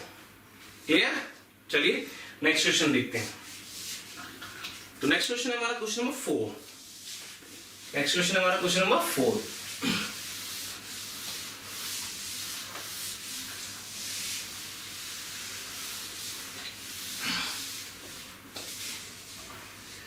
क्या कह रहा है क्वेश्चन नंबर 4? तो क्वेश्चन नंबर 4 हमसे कह रहा है find a parabola if tangent at vertex is this thing and focus is this thing. तो उसने बोला एक पैराबोला निकालो, ठीक है। मैं रैंडम फोटो खींच रहा हूँ, इट इज नॉट नेसेसरी कि पैराबोला की फोटो ऐसी हो, मैं कैसे पैराबोला खींच देता हूँ, ठीक है। तो उसने बोला एक पैराबोला निकालो, तो एक पैराबोला निकालना है जिसकी वर्टेक्स पे टेंजेंट पता है हमें और उसका फोकस पता है, ठीक है। तो देखिए हम पैराबोला को कैसे इंटरप्रेट करते हैं, ये एक अपने आप में बहुत ही शानदार क्वेश्चन है कंसेप्ट वाइज, ठीक है। तो उसने फोकस तो आपको दे रखा है S, कितना है 1,2, ठीक। उसने आपको टेंजेंट दे रखी है। आपको पता है कि जो भी इस पैराबोला की डायरेक्ट्रिक्स होगी मेरे प्यारे बच्चों, जो भी इस पैराबोला की डायरेक्ट्रिक्स होगी वो हमेशा इसकी क्या होगी, पैरेलल होगी, और जितने डिस्टेंस पे फोकस होगा उतने डिस्टेंस पे डायरेक्ट्रिक्स होगी। कंफर्टेबल? तो आइए सबसे पहले हम डायरेक्ट्रिक्स इक्वेशन निकालते हैं। अच्छा, अब उसके बाद निकालेंगे क्या, इसकी पहले तो इसका फ्रेमिंग कैसे करी मैंने वो समझ लीजिएगा कि अगर मैं आपको ये डायरेक्ट्रिक्स दे दूं और मैं आपको फोकस दे दूं तो क्या आप PS = PF लगा करके पैराबोला की इक्वेशन निकाल सकते हैं h, k मान करके। तो यानी पूरी पिक्चर में अननोन कौन है, सिर्फ ये डायरेक्ट्रिक्स। अब डायरेक्ट्रिक्स कैसे आएगी तो आइए उसको देखिए। तो जो डायरेक्ट्रिक्स होगी बस वर्टेक्स के पैरेलल होगी। वर्टेक्स की इक्वेशन जो 3x - 4y + 5 = 0। S से V तक का डिस्टेंस जो होगा, शॉर्ट में मैं S लिख देता हूँ, वो होगा 1,2 से इस पे लेंथ ऑफ परपेंडिकुलर, तो वो आ जाएगा बेटा मॉडुलस ऑफ 3 - 8 + 5। कुछ गड़बड़ किया मैंने, 1 इक्वेशन चेक करनी पड़ेगी, मुझे लग रहा है इक्वेशन गड़बड़ है कुछ। कई बच्चे हमें कंटिन्यूअसली मैसेज करते हैं सर इस टॉपिक पे वीडियो बनाइए, सर उस टॉपिक पे वीडियो बनाइए। तो उसके लिए मेरा आप सबसे ये सजेशन है कि आप हमारे यूट्यूब चैनल को सब्सक्राइब करें और बेल आइकन को हिट करें, जिससे आपको सारे नोटिफिकेशन प्रॉपर मिलते रहे। रीज़न इसका क्या है कि कई बार ऐसा होता है कि जिस टॉपिक की आप डिमांड कर रहे हो उसकी वीडियोज ऑलरेडी हमने बना रखे हैं और यूट्यूब चैनल पे हमारे पड़े हुए हैं, तो वो सारे नोटिफिकेशन आपको प्रॉपरली टाइम टू टाइम मिलते रहें। इसके लिए आप हमारा जो यूट्यूब चैनल है उसको सब्सक्राइब करें और हमारा बेल आइकन को हिट करें। सॉरी, ये = 5 था, ठीक है। This one is your = 5। तो ये = 5 आ जाएगी, यानी -5 = 0 हो जाएगा, मतलब -5 = 0 हो जाएगा अपॉन नीचे आ जाएगा 5, ठीक है। तो जो SV का डिस्टेंस आ जाएगा, S से V तक का डिस्टेंस हो जाएगा 8 5 13 में से 3 गया 10, यानी 2 आ गया। तो SV = 2 आ गया। कितना आ गया 2 आ गया। अब जब SV 2 के बराबर आ गया तो मैंने क्या किया, मैंने डायरेक्ट्रिक्स को लिया है, तो जो डायरेक्ट्रिक्स होगी बेटा वो इसके पैरेलल होगी। एक स्ट्रेट लाइन की इक्वेशन बताओ जो एक लाइन के पैरेलल हो, ऑलरेडी पढ़ रखा है हमने। तो line parallel to another line should be come out to be 3x minus 4y equals to lambda. अब लैम्डा कैसा आएगा, तो फॉर लैम्डा क्या करेंगे, लैम्डा निकालने के लिए आपको पता है कि उसके सेंटर से अगर मैं उससे परपेंडिकुलर ड्रॉप कर रहा हूं, अगर इसके कहां से इन दोनों लाइन के बीच का डिस्टेंस कितना दे रखा है, SV के बराबर, क्योंकि जितना SV होगा उतना ही VN होगा, ठीक है, सेम एज VN N मतलब foot of perpendicular, same as VN। तो लैम्डा निकालने के लिए हम दोनों पैरेलल के बीच का डिस्टेंस का फॉर्मूला लगाएंगे, तो आ जाएगा लैम्डा प्लस 5 अपॉन 5 का mod should be equals to 2। यहां से lambda plus 5 is equals to 10 आ जाएगा, या फिर lambda plus 5 is equals to minus 10 आ जाएगा। तो लैम्डा इज इक्वल्स टू 5 आएगा, तो lambda is equals to minus 15 आएगा। अब बात आती है कौन सा लैम्डा एक्सेप्ट किया जाए, तो अगर ये 5 होगा तो आप 1 2 बस रख करके चेक कर लो। 1 2 इस पे रखोगे तो 1 4 दूनी 8, 8 में से 3 के 5 आएगा, माइनस का 5, तो सॉरी लैम्डा माइनस 5 आएगा यहाँ, तो लैम्डा इक्वल्स टू 15 आएगा, या फिर लैम्डा इक्वल्स टू माइनस 5 आएगा। तो लैम्डा माइनस 5 वाला केस अगर आपने लिया, लैम्डा माइनस 5 वाला अगर आपने केस लिया, तो देखो वो इस पॉइंट को रिप्रेजेंट, इस पॉइंट को सेटिस्फाई करेगा, यानी ये वाला केस तो हो नहीं सकता है, क्योंकि ये पॉइंट अगर आपने लैम्डा की ये वाली वैल्यू यहाँ रखी तो जो लाइन की इक्वेशन आई उसका नाम आया 3x minus 4y equals to minus 5। देखो वो इस पॉइंट को सेटिस्फाई करेगी, तो अगर इस पॉइंट को सेटिस्फाई करेगी तो यानी कि ऑब्वियस सी बात है कि इस लाइन के पैरेलल दो लाइनें होंगी सेम डिस्टेंस पे, एक S से पास करेगी और एक डायरेक्ट्रिक्स होगी। तो जब लैम्डा माइनस 5 रखोगे तो वो लाइन S से पास करने लग जाएगी, तो वो तो वाला केस रिजेक्ट हो जाएगा। तो केस कौन सा चाहिए होगा, जो लैम्डा इक्वल्स टू 15 को सेटिस्फाई करेगा। यानी यहाँ से हमारे पास डायरेक्ट्रिक्स की इक्वेशन कितनी है, that will be come out to be 3x minus 4y equals to 15। अब भाई हमारे पास डायरेक्ट्रिक्स ऑलरेडी पता चल चुका था, हमें फोकस दे रखा है, डायरेक्ट्रिक्स पता है, फोकस पता है, तो हम सीधे सीधे लाइन की इक्वेशन इंटरप्रेट, पैराबोला की इक्वेशन इंटरप्रेट कर सकते हैं। कैसे इंटरप्रेट कर सकते हैं आइए समझिए। तो भाई P से S का डिस्टेंस, तो P से N का डिस्टेंस बराबर होगा according to the FDP, according to focal directrix property कि SP is equals to PM। अब SP और PM अगर बराबर है बेटा, तो P पॉइंट तो मैंने H के माना था, S पॉइंट था 1, 2 और M डायरेक्ट्रिक्स की इक्वेशन हमारी आ चुकी है, तो डिस्टेंस बन जाएगा H minus 1 का whole square plus K minus 2 का होल स्क्वायर का root should be equals to, अब इस पॉइंट से इस लाइन पे यानी इस लाइन पे परपेंडिकुलर, तो वो आ जाएगा 3h minus 4k minus 15 by 5 का मॉड। स्क्वायरिंग करेंगे, सिंप्लीफाई करेंगे, जो इक्वेशन आएगी वो पैराबोला की इक्वेशन को रिप्रेजेंट करेगी। तो this is the full length problem और कंसेप्चुअली वेरी गुड क्वेश्चन। पढ़ना क्लियर हो गया। कई बार ऐसा होता है कि हम पैराबोला स्टैंडर्ड के चक्कर में फंसे रह जाते हैं, तो ये बेसिक कंसेप्ट का यूज करके आपसे डायरेक्ट्रिक्स जो आया है, फोकस और डायरेक्ट्रिक्स की प्रॉपर्टी लगा करके पैराबोला की इक्वेशन राइट कराई है। कंफर्टेबल, अच्छे से देख लीजिए। डन, ठीक, चलिए आगे बढ़ते हैं नेक्स्ट क्वेश्चन की तरफ।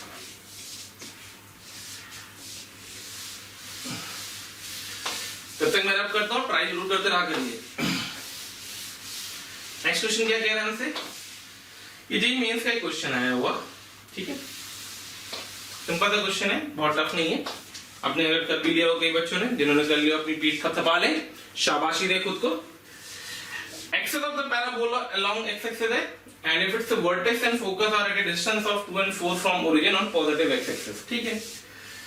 क्या कहना चाह रहा है वो समझिए। तो उसने बोला है कि जो पैराबोला की एक्सेस है along the x axis है, और जो वर्टेक्स है वो 2 यूनिट पे, और जो फोकस है वो 4 यूनिट पे डिस्टेंस पे है ओरिजिन से, मतलब ये 2,0, ये 4,0। तो अब सी बात है कि जो पैराबोला की सूरत आएगी वो कुछ यूं आएगी, और इस पैराबोला की यही जो लाइन होगी डायरेक्ट से काम करेगी, करेक्ट है। तो बस पैराबोला शिफ्ट हुआ है, एक ही वैल्यू फोकस से वर्टेक्स तक का जो डिस्टेंस होता है वो a के बराबर होता है, तो पैराबोला का a कितना आ गया 2 के बराबर, ठीक है। वर्टेक्स शिफ्ट हो गया, शेप सेम रहेगा, तो पैराबोला की इक्वेशन होगी y माइनस y1 का whole square. Shifting of parabola वाला कंसेप्ट पहले बताया, चलिए देख लीजिए। अगर ये पैराबोला यहाँ था उसको हमने ऐसे शिफ्ट करके यहाँ पे पहुंचा दिया, ठीक है ये, और इसका वर्टेक्स ले लिया हम लोगों ने अल्फा कॉमा बीटा, तो इस पैराबोला की जो इक्वेशन बन जाएगी वो बन जाएगी y minus beta whole square is equals to 4a times of x minus alpha. Must remember क्या हुआ है वो समझना कि हमारे पास जो ये पैराबोला था y square equals to 4ax, इसका ओरिजिन पे वर्टेक्स था, अब इसका वर्टेक्स यहाँ पे आ गया, बाकी सब सेम है, तो यानी कि लेंथ ऑफ डाटा वेक्टर में कोई चेंज नहीं है। फोकस से वर्टेक्स तक का डिस्टेंस a के बराबर होता है, तो y माइनस 0 का whole square is equals to 4a, a मतलब 4 दूनी 8, 2 आ जाएगा इनटू x माइनस 2, यानी जो पैराबोला की इक्वेशन आ गई that will become out to be y square equals to a times of x minus 2। Comfortable? तो बच्चों चलिए आगे बढ़ते हैं। तो आज जो हम लोग देख रहे हैं नेक्स्ट पॉइंट, वो पॉइंट ये है कि equation of the chord joining T1 T2, मतलब अगर दो पॉइंट दे रखे हमें, पैराबोला दे रखा y square equal to 4ax, उस पे दो पॉइंट दिए हुए a जिसको मैंने T1 से रिप्रेजेंट किया। T1 से रिप्रेजेंट करने का मतलब मैं a को क्या रिप्रेजेंट कर रहा हूँ, तो बेसिकली मैं a को रिप्रेजेंट कर रहा हूँ, तो a को रिप्रेजेंट कर रहा हूँ a_t1 स्क्वायर कॉमा 2a_t1, ठीक है। ऐसे b को रिप्रेजेंट कर रहा हूँ तो b को रिप्रेजेंट कर रहा हूँ a_t2 स्क्वायर कॉमा 2a_t2, ठीक है। थोड़ी देर पहले अपन ने वर्कआउट किया था पैरामेट्रिक कॉर्ड ऑफ पैराबोला, उसी के बारे में बात करें तो अगर अपने पास एक कॉर्ड दे रखी है पैराबोला पे जो दो पॉइंट को ज्वाइन करेगी, एक पॉइंट है T1 दूसरा पॉइंट है T2, तो T1 T2 को ज्वाइन करने वाली जो कॉर्ड होगी उसकी क्या इक्वेशन होगी, कैसे इंटरप्रेट होता है, तो डिस्टेंस फार्मूला लगा देंगे आप दोनों के लेंथ, सॉरी इक्वेशन कैलकुलेट करने के लिए 2 पॉइंट फॉर्म लगा देंगे, स्लोप कैलकुलेट करने के लिए y2 minus y1 upon x2 minus x1 कर देंगे तो 2 अपॉन T1 प्लस T2 आ जाएगा, which is the slope of this cord joining T1 T2। और फिर मुझे T1 T2 AB लाइन की इक्वेशन की बात करनी है, तो लाइन AB की अगर हम इक्वेशन की बात करेंगे तो a_t1 स्क्वायर 2a_t1 और a_t2 स्क्वायर 2a_t2 में 2 पॉइंट फॉर्म लगाएंगे तो ये डेरिवेशन आ जाता है 2x minus y t1 plus t2 plus 2a_t1 t2 is equals to 0। ये आपको याद होनी चाहिए, याद होगा हमने सर्किल में पढ़ा था the equation of the chord joining p alpha and q beta x cos alpha plus beta by 2 plus y sin alpha plus beta by 2 is equals to a cos alpha minus beta by 2। उसी concept पे बेटा ये भी equation होती है, उसी तरीके से होती है। पैरामेट्रिक कोऑर्डिनेट सर्किल में अल्फा के टर्म्स पे चलते हैं, यहाँ पे पैरामेट्रिक कोऑर्डिनेट T1 के T2 के टर्म्स पे चलते हैं, तो जो इक्वेशन होती है इसका फॉर्मूला होता है 2x minus y t1 plus t2 plus 2a t1 t2 is equals to 0। Comfortable?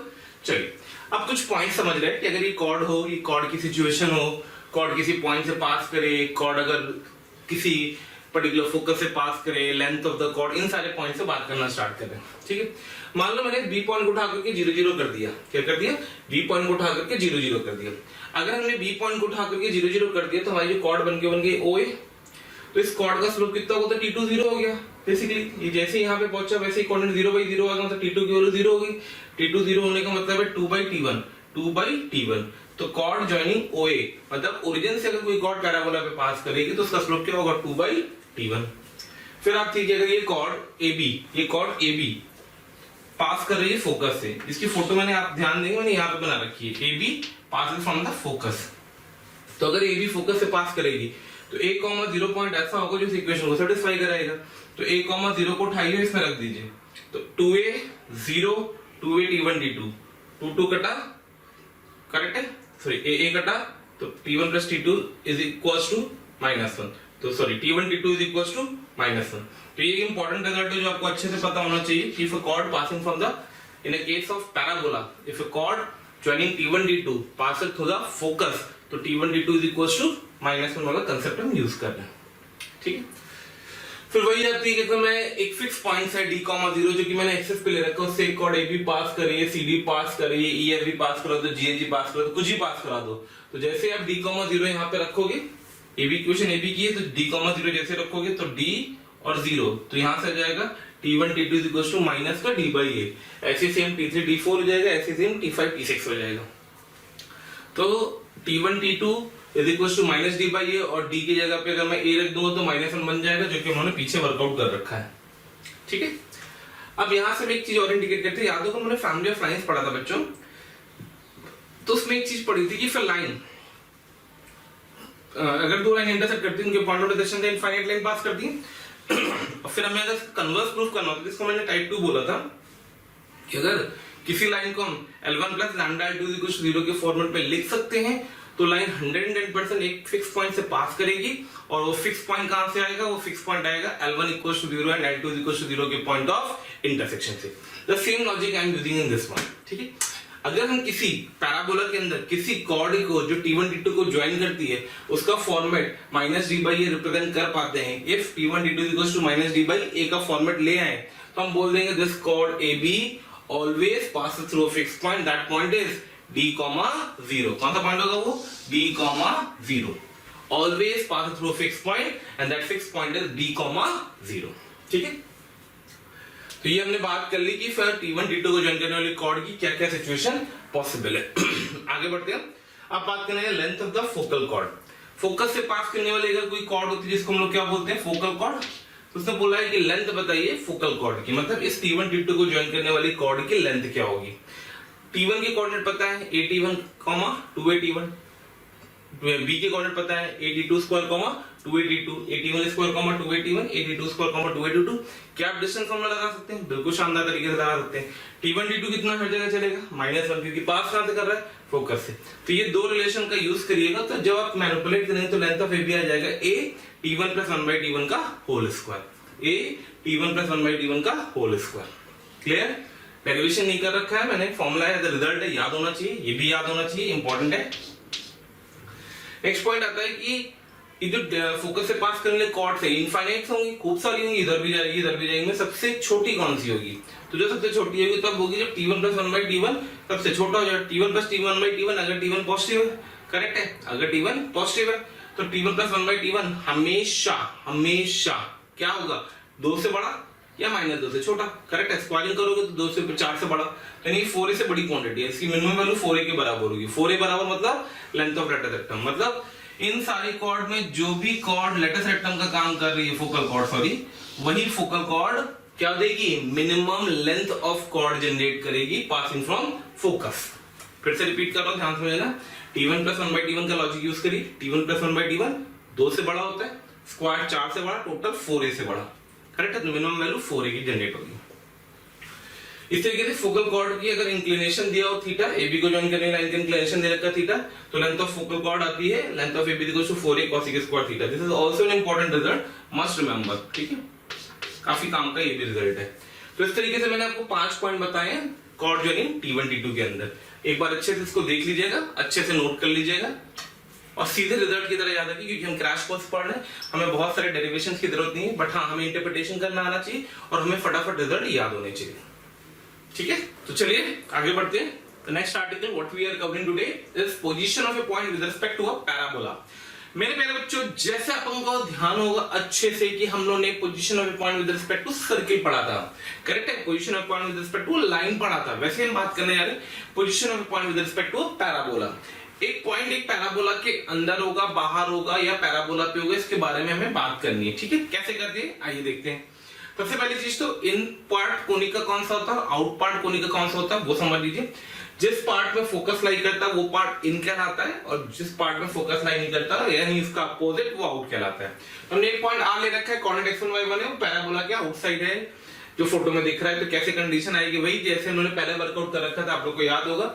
मैं दोनों की हाइट को कंपेयर करूंगा, तो यहाँ पे अगर कोई पॉइंट लिया मैंने, लेटर दे दूं m, करेक्ट है, और m के कोऑर्डिनेट मैंने ले रखे हैं, x1 तो सेम आएगा, y ले रखा है, तो y1 बड़ा होगा y से, y1 का स्क्वायर बड़ा होगा y के स्क्वायर से, y1 का स्क्वायर में से माइनस कर दिया मैंने 4ax1, करेक्ट है, तो यहाँ पे माइनस कर दिया y² - 4ax1, तो ये तो हो गया P ऑफ r को रिप्रेजेंट करेगा पैराबोला की position at the point r, और ये पॉइंट रिप्रेजेंट करेगा P ऑफ m को, जो कि 0 के बराबर है। तो देखिए हमारा P ऑफ r > 0 आ गया, और P ऑफ r > 0 आ गया मतलब r पॉइंट डेफिनेटली कहां होगा, आउटसाइड। तो P of r > 0, this implies r is outside, P of r equals to 0, r is on, similarly P of R less than 0 तो R is inside. Inside कहाँ पे? इस जगह पे मतलब फोकस के रिस्पेक्ट में हम बात कर रहे हैं। जिस जगह पे फोकस होता है वो पार्ट इन पार्ट कहलाता है पैराबोला का। ठीक है, आगे बढ़ते हैं। तो नेक्स्ट पॉइंट पे आते हैं। इसी का एक और मेथड मैंने ले रखा है, होपफुली कई लोगों को कम पता होगा, कुछ है नहीं खास। मैंने एफडीपी प्रॉपर्टी लगाई पैराबोला की, फोकल डायरेक्ट्रिक्स प्रॉपर्टी, जिस प्रॉपर्टी से वो बोलता है कि आर एस अगर आर एम होता तो ये पॉइंट डेफिनेटली पैराबोला पे होता। तो अगर आर एस आर एम से बड़ा हो गया मतलब ये बड़ा हो गया, इससे छोटा हो गया। देखो ध्यान से फील करो, अगर ये ऐसे हो जाए पिक्चर, करेक्ट है, यूं, तो डेफिनेटली अगर ये ऐसी पिक्चर आ गई तो आर एस बड़ा है, आर एन छोटा है। तो आर एस बड़ा है, आर एन छोटा है, तो आर आउटसाइड हो गया। आर एस और आर एम बराबर है तो आर ऑन हो गया, और आर एस आर एम से छोटा है तो आर इनसाइड हो गया। क्लियर? तो ये दो आपके पास रिप्रेजेंटेशन होते हैं, ध्यान रखिएगा, फटाफट फॉर्मूले पे लगाने के काम आता है। कोई जरूरत नहीं है कि आप किस मेथड से कर रहे हैं, कोई नहीं पूछने जा रहा है, जैसे कि मैं बार बार आपको बता चुका हूं, बट आपको कंसेप्ट बहुत अच्छे से पता होने चाहिए। ठीक है, चलिए अब बात करने जा रहे हैं नेक्स्ट आर्टिकल की, लाइन एंड अ पैराबोला। ये आर्टिकल थोड़ा सा इंपॉर्टेंट है, ध्यान रखना। मतलब सर्किल के टाइम पे मैंने डिस्कस कर रखा ऑलरेडी, कोनिक पे भी, पैराबोला में भी कर रहा हूँ, फिर एलिप्स में दोबारा करूंगा, फिर हाइपरबोला में नेक्स्ट कर दूंगा। तो 4 बार एक आर्टिकल को मैं कवर कर रहा हूँ, ध्यान से देखना है इस चीज को। तो लाइन एंड पैराबोला की बात करी जा रही है कि लाइन एंड पैराबोला को हम कैसे हैंडल करते हैं। तो लाइन एंड पैराबोला को हैंडल करने का क्या तरीका होता है बेटा, कि अपने पास एक लाइन दी, पैराबोला दे रखी। लाइन की 3 सिचुएशन है। पहली सिचुएशन लाइन आउटसाइड हो, दूसरी सिचुएशन लाइन टच करे, तीसरी सिचुएशन लाइन कट करे। अब हम कैसे इंटरप्रेट करेंगे कि लाइन टच कर रही है, कट करेगी? तो कुछ नहीं करना, ये एक लाइन की इक्वेशन है y equals to mx plus ये पैराबोला की इक्वेशन है y square equals to 4x। दोनों को सॉल्व कर दो, सॉल्व 1 and 2, सॉल्व 1 and 2। जब मैं 1 and 2 को सॉल्व करूंगा बेटा तो मेरे पास क्या पिक्चर आएगी, और उठा करके इसको सब्स्टिट्यूट कर दूंगा, तो I get the value mx plus c का whole square should be equals to 4a into x। Open करेंगे तो I get the value m square x square plus का 2mc minus 4a times of x plus का c square equals to 0। आपको दिख रहा होगा यहाँ से m की 2 वैल्यूज पॉसिबल है, m1 एंड m2।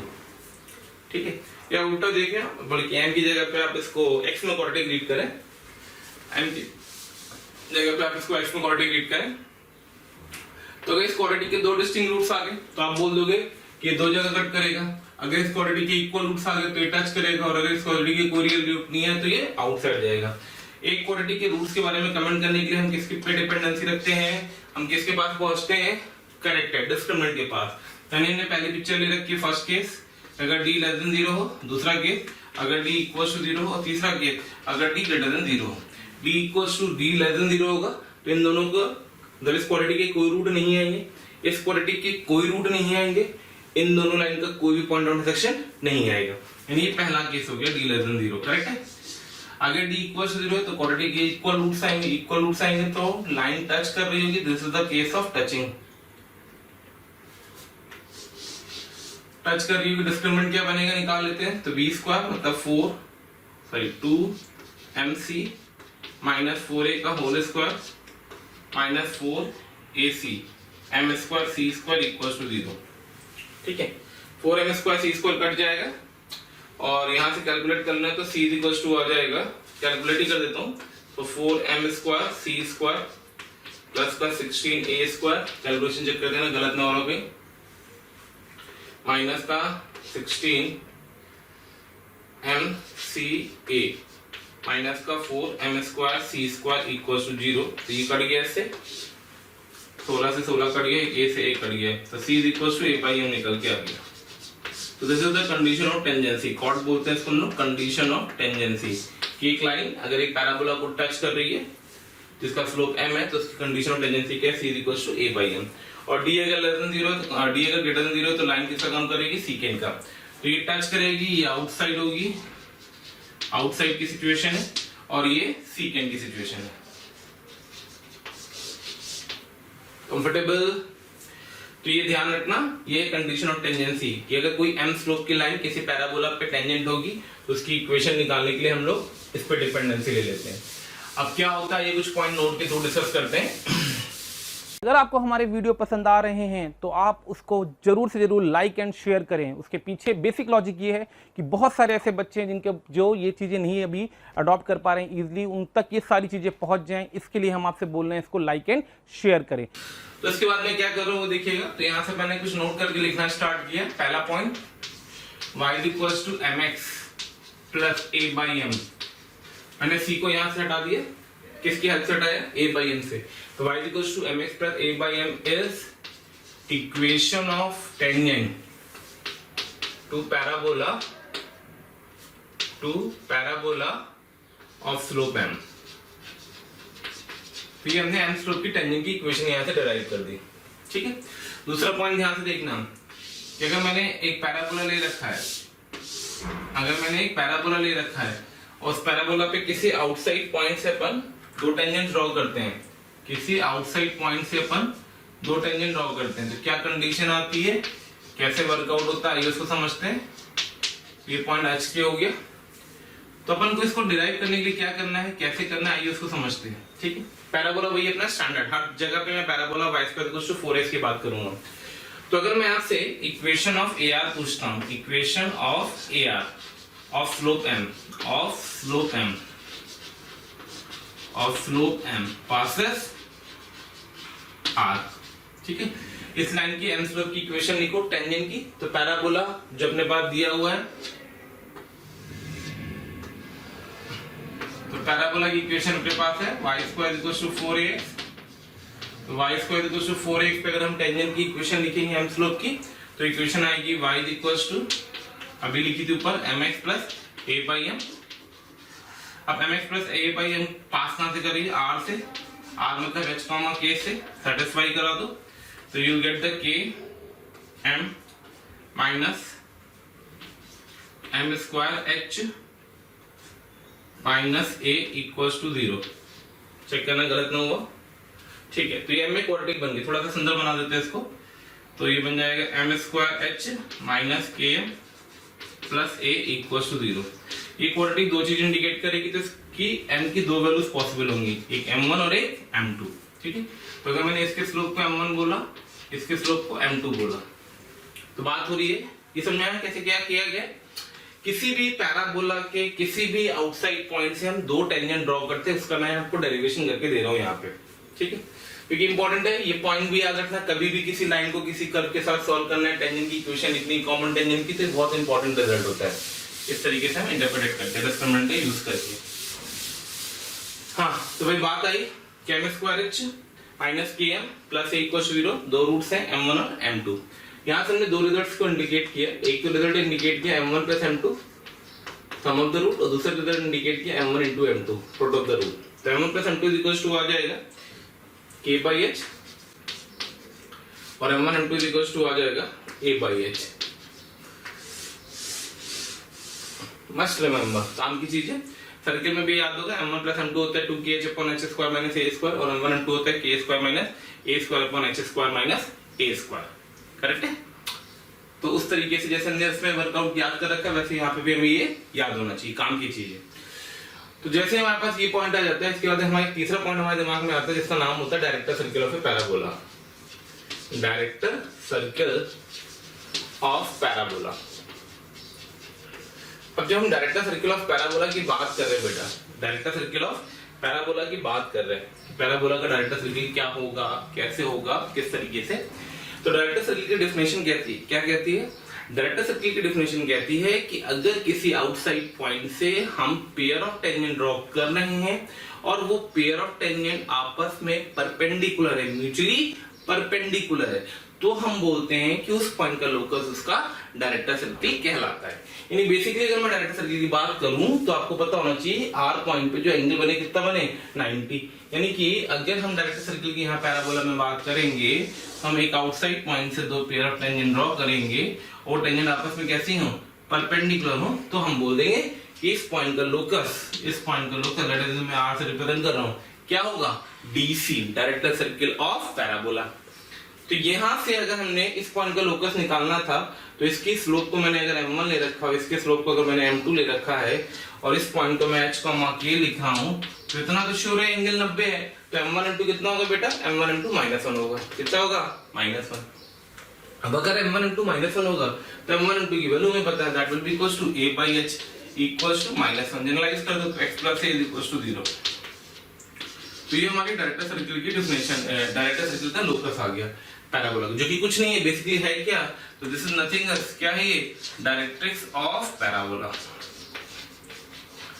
तो किसी भी पैराबोला का डायरेक्टर सर्किल उसकी डायरेक्ट्रिक्स होती है। भाई नाम सर्किल है, नाम से मत जाना कि सर नाम तो सर्किल और आप इक्वेशन स्ट्रेट लाइन की ड्राइव करके दे रहे हो ना बेटा, नाम पे नहीं जाना है हमें, नाम भले कुछ भी हो। अब मैं किसी का नाम डायरेक्टर सर्किल की जगह लिख देता चवन्नी लाल, तो क्या चवन्नी लाल थोड़ी हो जाता इसका? तो लोकस है, locus is a name, correct है। वो नेम के बाद क्या इक्वेशन आएगी वो डिपेंड करेगा।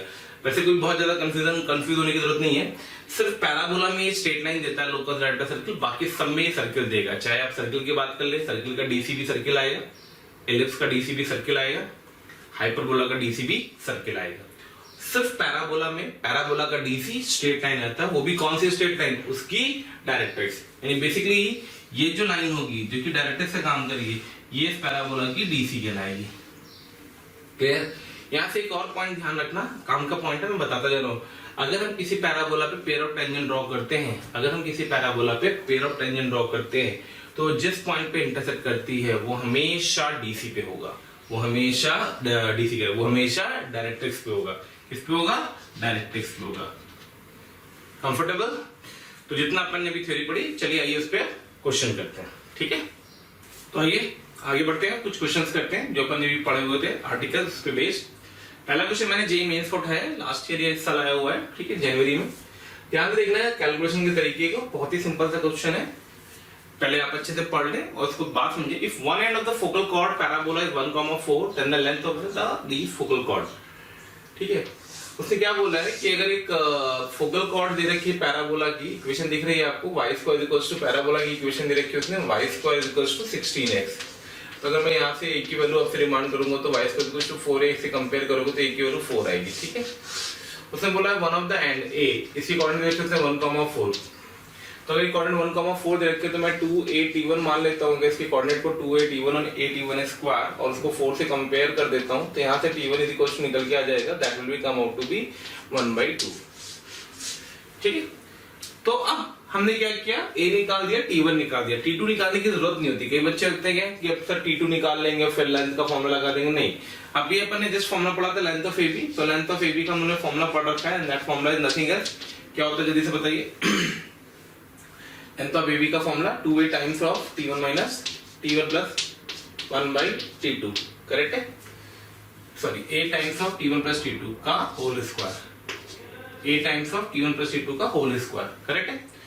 तो यहाँ से a की वैल्यू पुट कर दो, 4 आ जाएगी, t1 प्लस मतलब हो गया 1/2, t2 का मतलब हो गया प्लस का 2 का होल स्क्वायर, तो ये बन गया 4 इंटू 4 और 1 5, 25/4, 4 से 4 कट गया। अल्टीमेटली जो लेंथ निकलती आगे कितनी निकल के आ गई 25, यानी कि ये जो लेंथ होगी, करेक्ट है, जिसके लिए एक कोऑर्डिनेट 1,4 किसके बराबर होगा, 25 के बराबर होगा, ठीक है।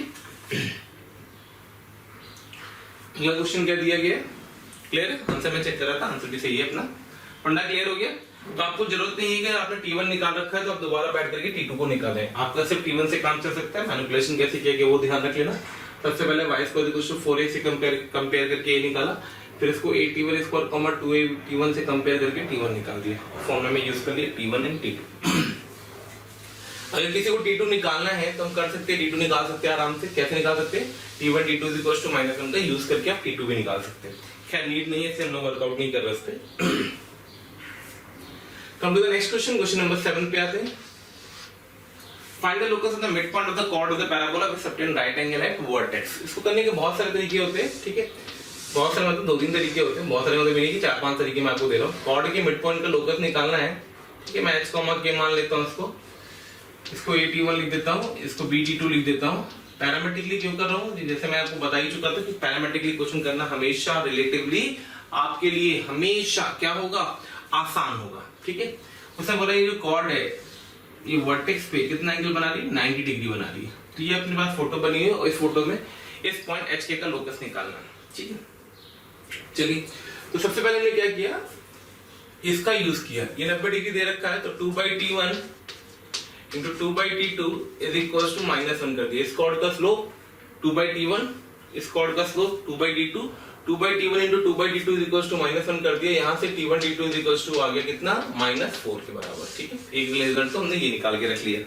एलिमिनेशन सिखाऊंगा, ध्यान से देखना किस तरीके से मैं क्वेश्चन की भूमिका बना रहा हूँ, उसके अंदर फिर मैं कैसे इंटरप्रेट कर रहा हूँ, केयरफुली हर चीज को ध्यान दें, ठीक है। फिर हमने क्या किया, एच की में रिलेशन निकालना था, तो हमने एच की बात कर ली। एच होगा इसका मिड पॉइंट, एच होगा इसका मिड पॉइंट, मतलब हो गया AT1 square plus AT2 square by 2। Parabola की इक्वेशन क्या दे रखी है, y square equal to 4x, y square equal to 4x है, तो a तो गायब ही हो गया। T1 square plus T2 square equal to 2 आ गया। तो यहाँ से आ गया T1 square plus T2 square equal to 2h। दूसरा रिजल्ट ये आ गया, ठीक है। थर्ड रिजल्ट की तरफ बढ़ रहे हैं।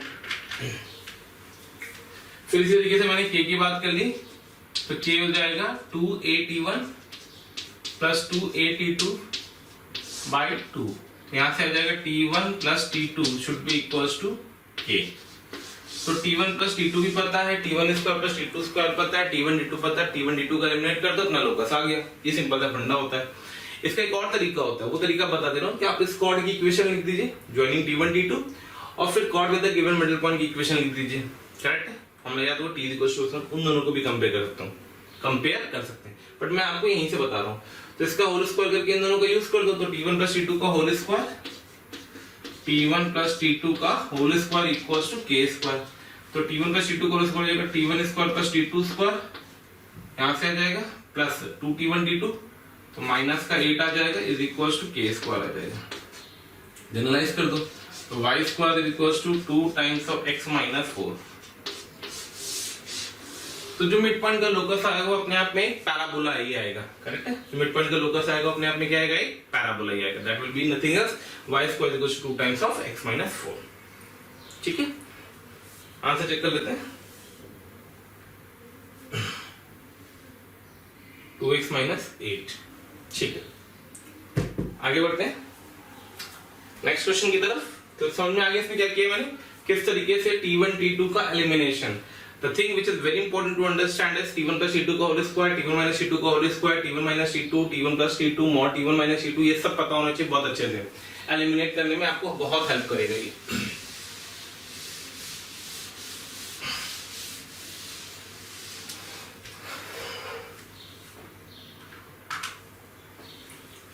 चलिए नेक्स्ट देखते हैं, क्वेश्चन नंबर 8।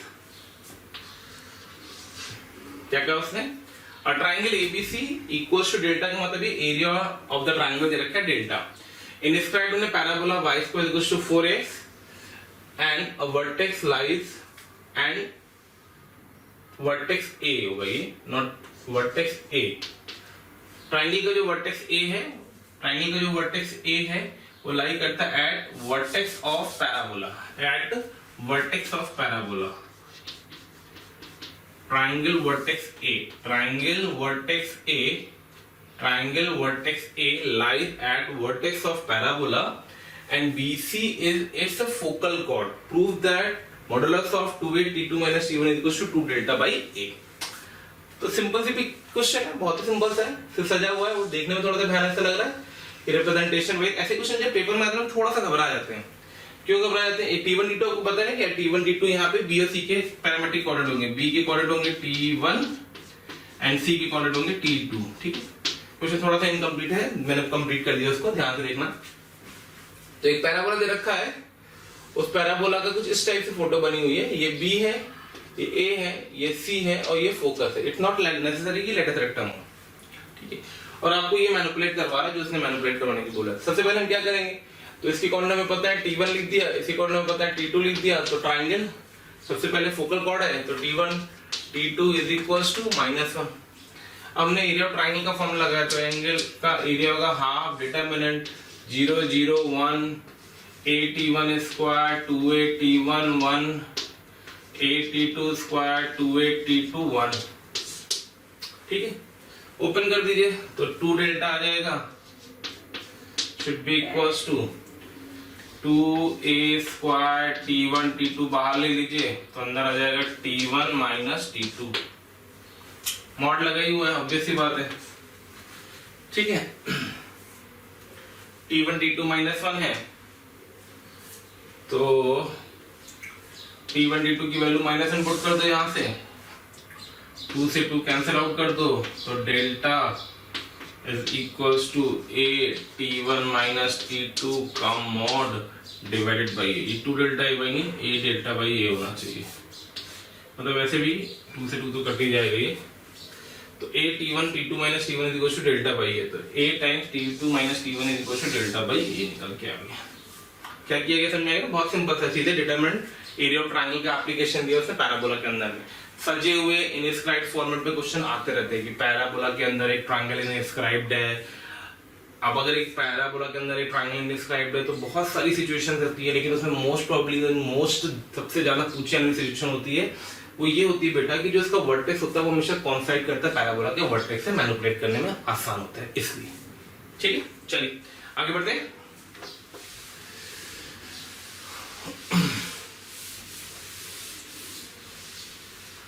तो नेक्स्ट क्वेश्चन जो हमें दिया गया that is question number 9। What is given in that? Question number 9 में जो the parametric equation of the parabola is this thing, find its equation of its directrix. अच्छा ठीक है, ये थोड़ा सा शॉर्ट में मैंने पीछे के क्वेश्चन को कवर किया है यहाँ पे, मतलब छूटे होंगे या तो ये कांसेप्ट वाइज है, ध्यान दें। तो पैराबोला दे रखा है x = t² + 1 y = 2t + 1, find the equation of its directrix. सबसे पहले यहाँ से हम x दे रखा था आपको, वो दे रखा है आपको t² + 1 एंड जो y दे रखा है वो आपको दे रखा है 2t + 1। ठीक है, इन दोनों से t को एलिमिनेट कर देते हैं अपन। तो t को एलिमिनेट करने के लिए हमने क्या किया, यहाँ से t की वैल्यू उठा करके यहाँ पुट कर दी, तो x = आ गया y - 1/2 का होल स्क्वायर प्लस 1। ठीक है, ओके, ओपन कर देंगे तो 4x - 4 = y - 1 का होल स्क्वायर, और इसको भी x - 1 कर दो। तो जो पैराबोला की इक्वेशन आ गई वो आ गई y - 1 का whole square = 4 times of x - 1। बस ठीक है, तो अगर मैं इसको कंपेयर कर रहा हूँ y² = 4a कैपिटल X है, तो जो डायरेक्ट्रिक्स की इक्वेशन होती है वो होती है कैपिटल X + a = 0। तो डायरेक्ट्रिक्स की इक्वेशन हो जाएगी कैपिटल X की जगह बैठेगा x - 1, a की जगह बैठेगा 1 = 0, तो यहाँ से x = 0 the equation of directrix आ जाएगी। ठीक है, तो ये भी एक सिंपल सा क्वेश्चन था, किस तरीके से हम एलिमिनेट करते हैं पैरामेट्रिक कोऑर्डिनेट को, मैनिपुलेट करते हैं पैराबोला को, फिर जो भी कह रहा है वो पैराबोला के बारे में हम बात करके इंटरप्रेट कर सकते हैं। नेक्स्ट भी क्वेश्चन बहुत सिंपल सा क्वेश्चन मैंने यहाँ पे पूछा है, just to calculate the concept, revise the concept of the position of a point वाला। ठीक है, तो उसने क्या बोला, उसने बोला आपसे कि check whether the point P3, 4 lies in, out और ऑन टू द पैराबोला। तो यानी कि हमको ये चेक करना है कि पॉइंट की पोजीशन क्या है इस पैराबोला के रिस्पेक्ट में। तो बहुत सारे बच्चे क्या करते हैं, इसको ड्रॉ कर लेते हैं बिल्कुल आसानी से। ये मैं भी बताता हूँ आपको, एक पैराबोला ड्रॉ करो, y² = 4x, y² = 4x, ठीक है, और पॉइंट है 3, तो 3 रखो x की वैल्यू, 3 × 12, 12 का मतलब y = 4, 3 √12 डेफिनेटली 4 से छोटा होगा, 110% 3,4 पॉइंट यहाँ नहीं होगा, करेक्ट है। तो पॉइंट आउटसाइड हो गया, आउटसाइड आ गया। अब कोई कहेगा सॉरी तो नहीं, मैं नहीं कर पाऊंगा, मेरे से नहीं होगा। तो अगर तुमसे नहीं होगा तो कुछ ना करो, आप तो इस पोजीशन को इस पैराबोला पे चिपका दो। Let us the point consider to be the r। Parabola की इक्वेशन कितनी है, y² = 4x, पॉइंट की कोऑर्डिनेट क्या है 3,4, पॉइंट की कोऑर्डिनेट पता है, पैराबोला की इक्वेशन पता है, उठा दो, चिपका दो। तो what you did position of r। अब पोजीशन ऑफ r का मतलब क्या है, इस पैराबोला की एक्सप्रेशन में 3,4 को पुट करो, 3,4 को पुट करो तो 16 - 12 जो कि आएगा positive. P of r positive, this implies r is outside, r is outside। ठीक है, तो ये मैंने आपको बेसिक कुछ क्वेश्चन कवर कराए। तो यहाँ पे मैं आज लेक्चर 1 आज का एंड कर रहा हूँ, और जितने भी चीजें मैंने आज आपको लेक्चर 1 में बताई है इसको अच्छे से रिवाइज करिएगा। पैराबोला की क्वेश्चन अभी मत करिएगा, कल अपनी जो दूसरा लेक्चर आएगा दूसरी क्लास आएगी, उस क्लास में जब मैं पैराबोला की बाकी चीजें आपको बता दूंगा, पैराबोला काफी कुछ कवर करा दूंगा, मिसलिनियस क्वेश्चन भी कुछ करा लूंगा, उसके बाद आप पैराबोला के क्वेश्चन को वर्कआउट करिए। होपफुली जितने क्वेश्चन मैं कराऊंगा, जो कंसेप्ट मैंने आपको बताया पैराबोला में, उससे बाहर के मेन से क्वेश्चन नहीं आना चाहिए। तब तक घर पे अच्छे से आज वाले लेक्चर को रिवाइज करिए। कल फिर मिलते हैं, तब तक के लिए डियर स्टूडेंट्स, आपका जितना प्यार और स्नेह हमें मिल रहा है उससे हमारी मोशन की टीम पूरी तरीके से बहुत ज़्यादा मोटिवेटेड है और आपके लिए दिन रात मेहनत करके बहुत अच्छा कंटेंट बनाने की पूरी तरीके से लगी हुई है। अगर आपको लगता है कि जो यहाँ पे हम वीडियो दे रहे हैं इसके आपको डिटेल्स वीडियोस चाहिए, मटेरियल चाहिए, तो उसके लिए आप हमें कॉल कर सकते हैं 1800 2121 799। Thank you so much.